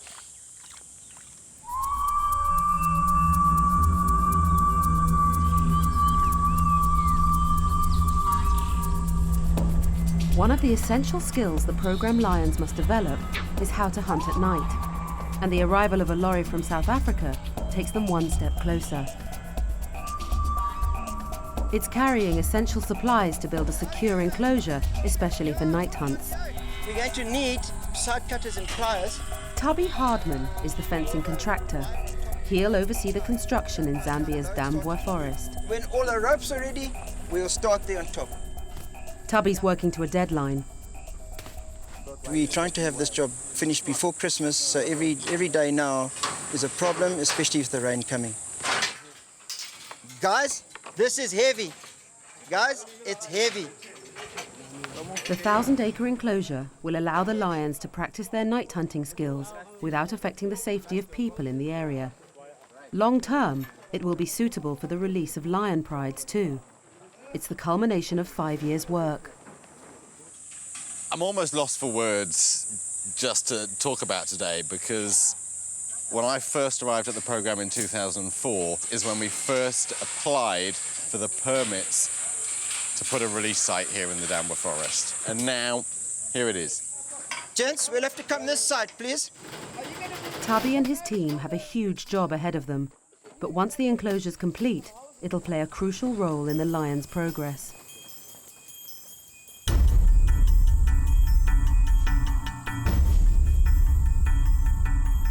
A few days later, David is checking on the fence build when he gets some exciting news. He rushes to join the handlers who are walking Zulu, Toka and Leia. I've just had a phone call to say that Leia has killed a giraffe, which will be the second time that she's done this. She's 17 months old now, and the last one she did single-handedly when she was 13 months old. The kill is David's confirmation that Leia is ready to move on to the night hunting phase of the program, and she'll be one of the first to use the new night hunting enclosure. But above all, it's a huge step on her pride's journey to independence. Many people will tell you this is impossible. Well, there it is, right in front of us. A captive-bred lion has been able to stalk and bring down a young giraffe. One of the really important parts of this program is that the lions have the skill to hunt animals of a size large enough to feed a pride without our input at all. Leia's going to do that for us, no problem at all. Toka and Zulu, I'm told by the people here that saw it, did nothing at all to assist in this particular hunt, but as is typical for males in lion prides, they're going to get their fair share before she gets hers. So she's done all the work, they're going to get the spoils. But that's certainly big enough that she'll be pretty fat by the end of the night. So, yeah, sorry for the giraffe, but from the program point of view, it doesn't get better than this.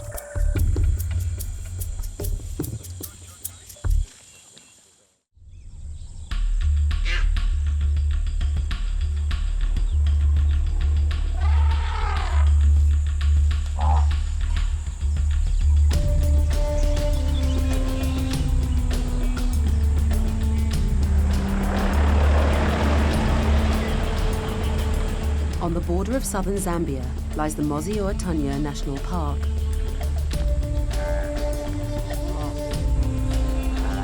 The 16,000-acre reserve offers a safe refuge for Africa's wildlife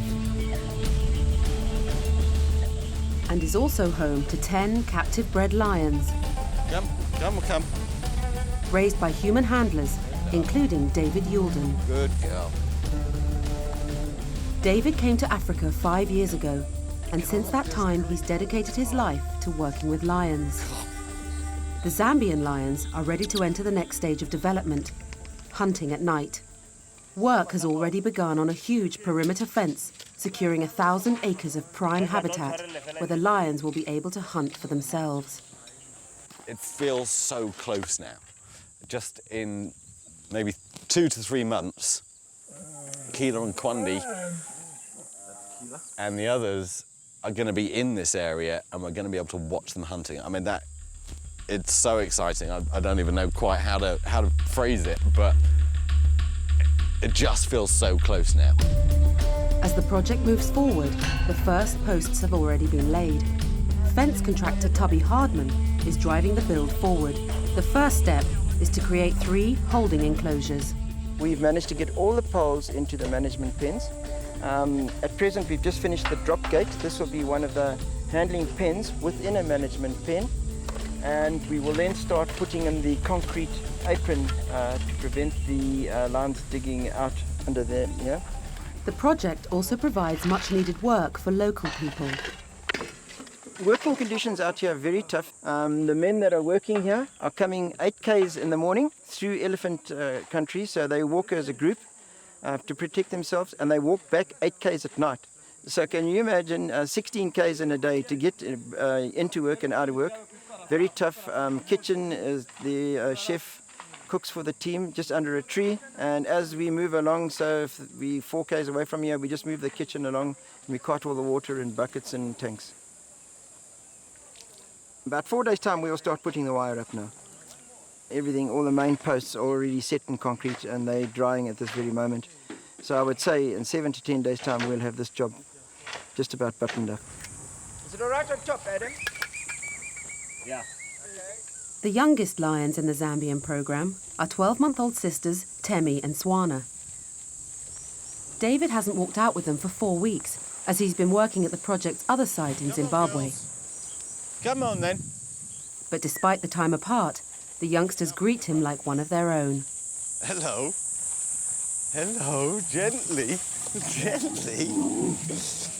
Way too excited. Are you ready? You calm now. Let's go. Come on. Working with lions of this age is not without risk. Watch your back. They're likely to test me on this walk simply because they haven't seen me in a while. You see, you're just coming too fast. Look at you with your... For safety, David must re-establish his role as leader of the pride. There you go. This is Temi.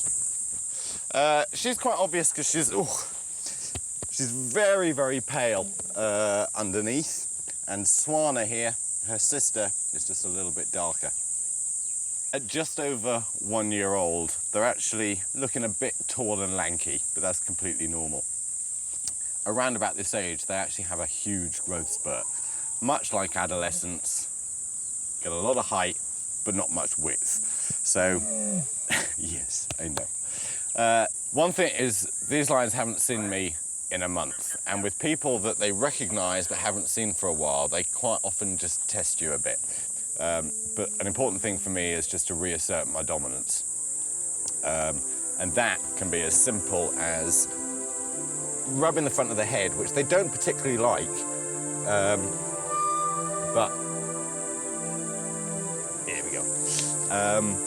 But it's okay for me to do it because they know that they can't kind of bite me or anything because then they'll get disciplined. But yeah, adolescents, a little on the naughty side. Hopefully they'll behave themselves, although Temmie here isn't giving any signal that she's likely to. Come on! They have been showing fantastic skill at hunting. They work incredibly well as a team, but at this age, they're very, very playful. And quite often they just can't get the concentration together to follow through with a successful hunt. So a lot of animals get away, but these two really are two to watch. To help the sisters gain the experience they need, David and the handlers lead them on daily excursions through the bush. Come on, girls. Giving them the chance to come face to face with prey is the best way Temmie and Swana can develop their hunting skills, and the sisters don't have to wait long for an opportunity to impress. David catches a glimpse of a small antelope. There is a duiker here somewhere, though. There was a duiker sleeping under the tree. In the thick bush, he loses it. But Swana is tracking its location, and she's already closing in.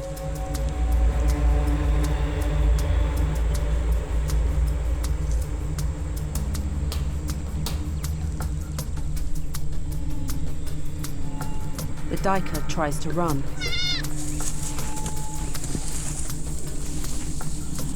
But Temmie and Swana give chase.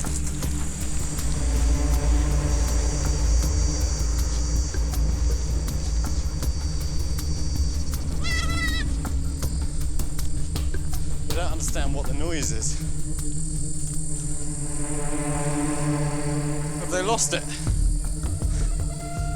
Swana did an absolutely textbook stalk, real low to the ground, on what turned out to be a baby duiker. But just from experience, duiker make a very unpleasant crying sound when caught, and usually when a lion catches a duiker for the first time, just this noise surprises them. They tend to let go. That's what Swana's done here. Hello. And the thing got away.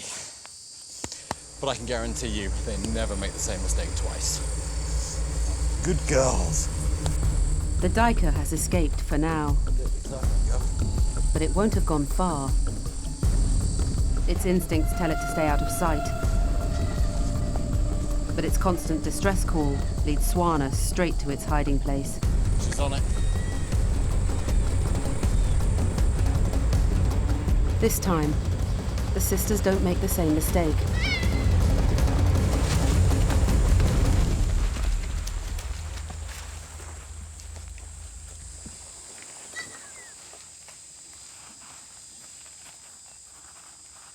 This duiker made the fatal error of, rather than just hiding, it cried out. So the lions have picked up the scent again. And I have to say, it's very, very difficult to watch something like this. This is a young animal, and these lions are learning. So it's not pleasant to watch. From our point of view, this is exactly the experience that these lions need.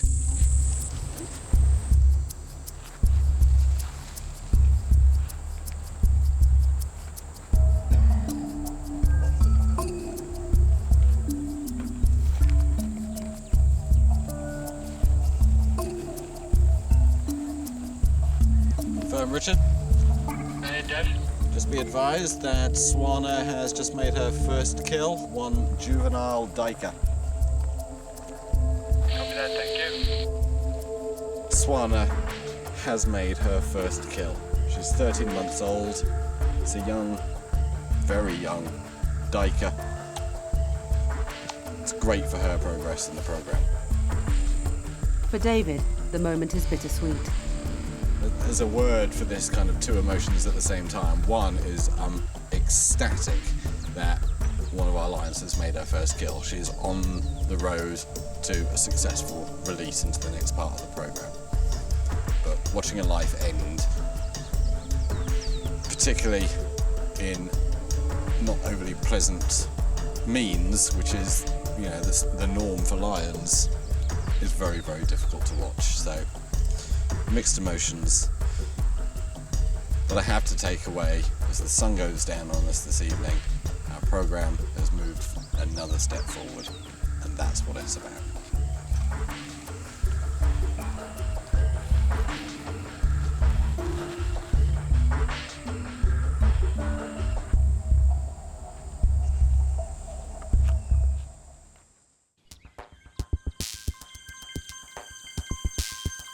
In Zambia, British conservationist David Youldon is working with captive-bred lions as part of a radical and potentially dangerous conservation program. I get up at about 4:30 every morning just because I can't wait for the day to start. The people I've worked with are so dedicated to this program that it just doesn't seem to matter what obstacle is put in front, what challenge is there. You know, you find a way. And you see these lions doing better and better in the program. Here, 7 of the lions live as one pride. In just 12 months' time, they'll be moved to a release site deep in the heart of the Zambia forest.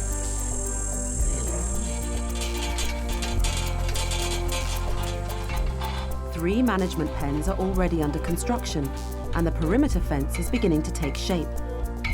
Adam Tiabanalo is an experienced tradesman, and he's travelled from South Africa to pass on his skills to the local workforce. We started when we put the concrete, throwing the concrete, teaching them how to throw concrete. From there we teach them how to tie wires, but they are learning, they are right now. Yes. We wish maybe they can do this themselves in future. This project will help these people a lot. The forest habitat offers nearly everything the lions need. But in the barren African landscape, there's a crucial element that's in short supply.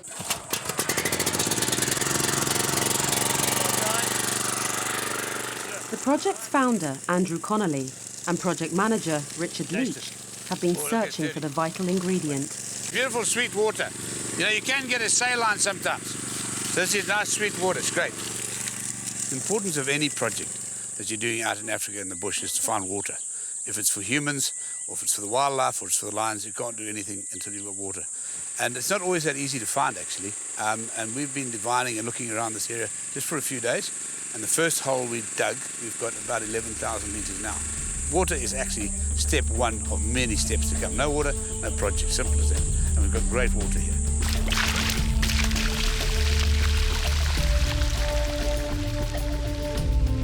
The race is on to finish the site. Every day, the Zambian lions get one step closer to release.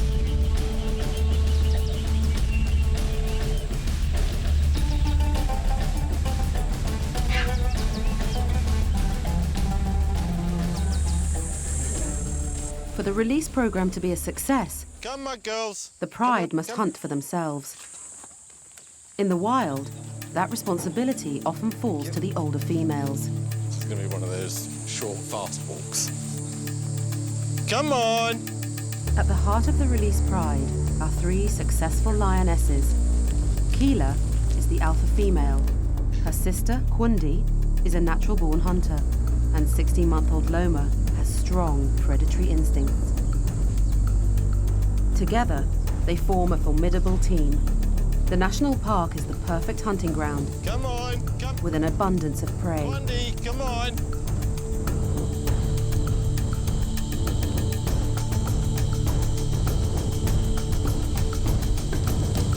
On the hunt, the females cover ground quickly, and soon spot movement ahead. It's a buffalo. Buffalo. Just in this tree. Okay, yeah. There we go, buffalo.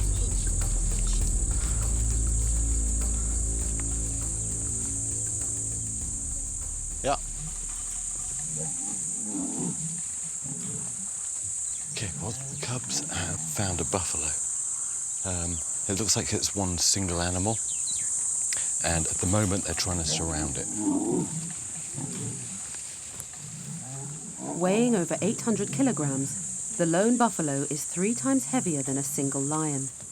To stand any chance of taking it down, the lionesses must work together. Obviously, such a big animal is going to keep charging back to the lions, and if the buffalo catches one of the lions, it really could actually hurt them. For the lions, hunting down large prey like buffalo is a dangerous strategy, but high risk brings high reward. In the wild, a buffalo carcass would provide enough meat to feed an entire pride.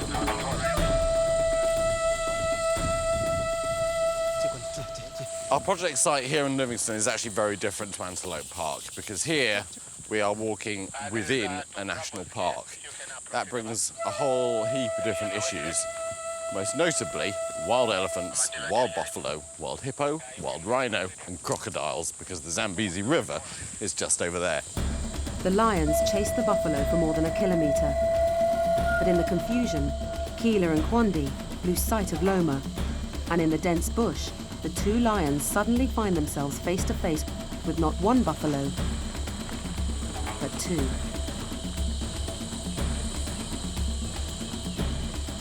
Buffaloes are one of the most dangerous animals in Africa, so we obviously have to take extreme caution just for ourselves. We do have armed scouts here, so in the event of a real problem, which we've never had, we are able to do something about it. The first thing would be to fire a warning shot, and from that the buffalo would run off. Keela and Kwandi get within metres of the 2 buffalo, but without Loma, the odds are stacked against them. Their instincts tell them to give up the chase. Okay, the lions are losing interest, let's move out.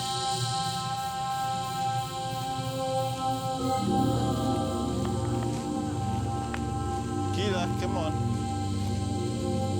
Keep moving. And soon, Loma finds her way back to the group. Hey, Loma. Oh. Good girl, good girl. The 3 lionesses see David and the other handlers as dominant members of the pride.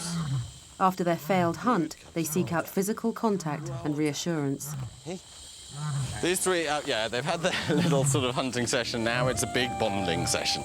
So here we've got Keela, we have our sister Kwandi, and we have the much more nervous, hey my girl, Loma. This group are just coming up on 18 months, so they're just in the last couple of weeks of their time walking. The next stage for them is to move on to the night encounter program that we're currently building in Damwa Forest, and that's all about learning how to hunt. David leads the lions to water to escape the heat of the African sun. We're just trying to keep up, to be honest. They're extremely active this morning and just running around like mad things, so I'm a bit out of breath. I need to do some fitness training. But they seem to be having a whale of a time. In the African bush, there are dangers all around. When Kwandi stops for a drink, she's not alone. This is a very, very tense moment for us because there's a river. There are lots of crocodiles in here, and actually we can already see 2 or 3 just swimming past. Crocodiles are opportunistic predators and one of the only animals that would attack a lion without provocation. The other 2 are coming back now. What we'll do is we'll push them to an area which is a bit safer for them. David moves the lions to an isolated watering hole where they can explore in safety.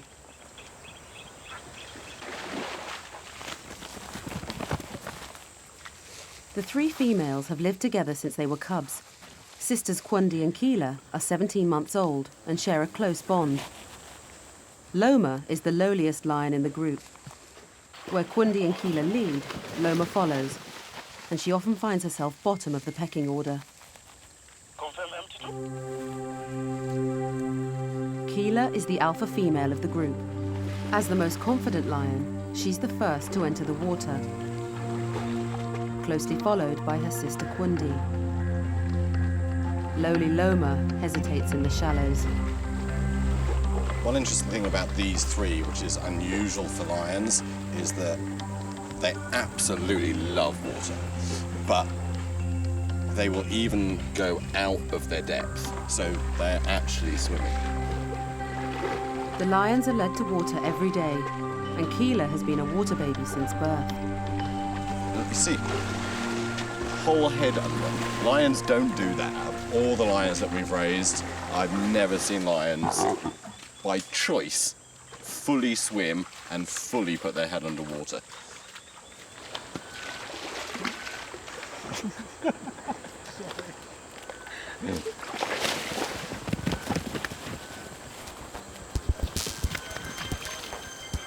I am fairly confident I have one of the best jobs in the world, because I get to be not only involved in the day-to-day life of these animals, but I'm very much involved in the future for them as well. So I really get the best of all worlds. But this is it really. I'll throw all the rest of it away and just do this.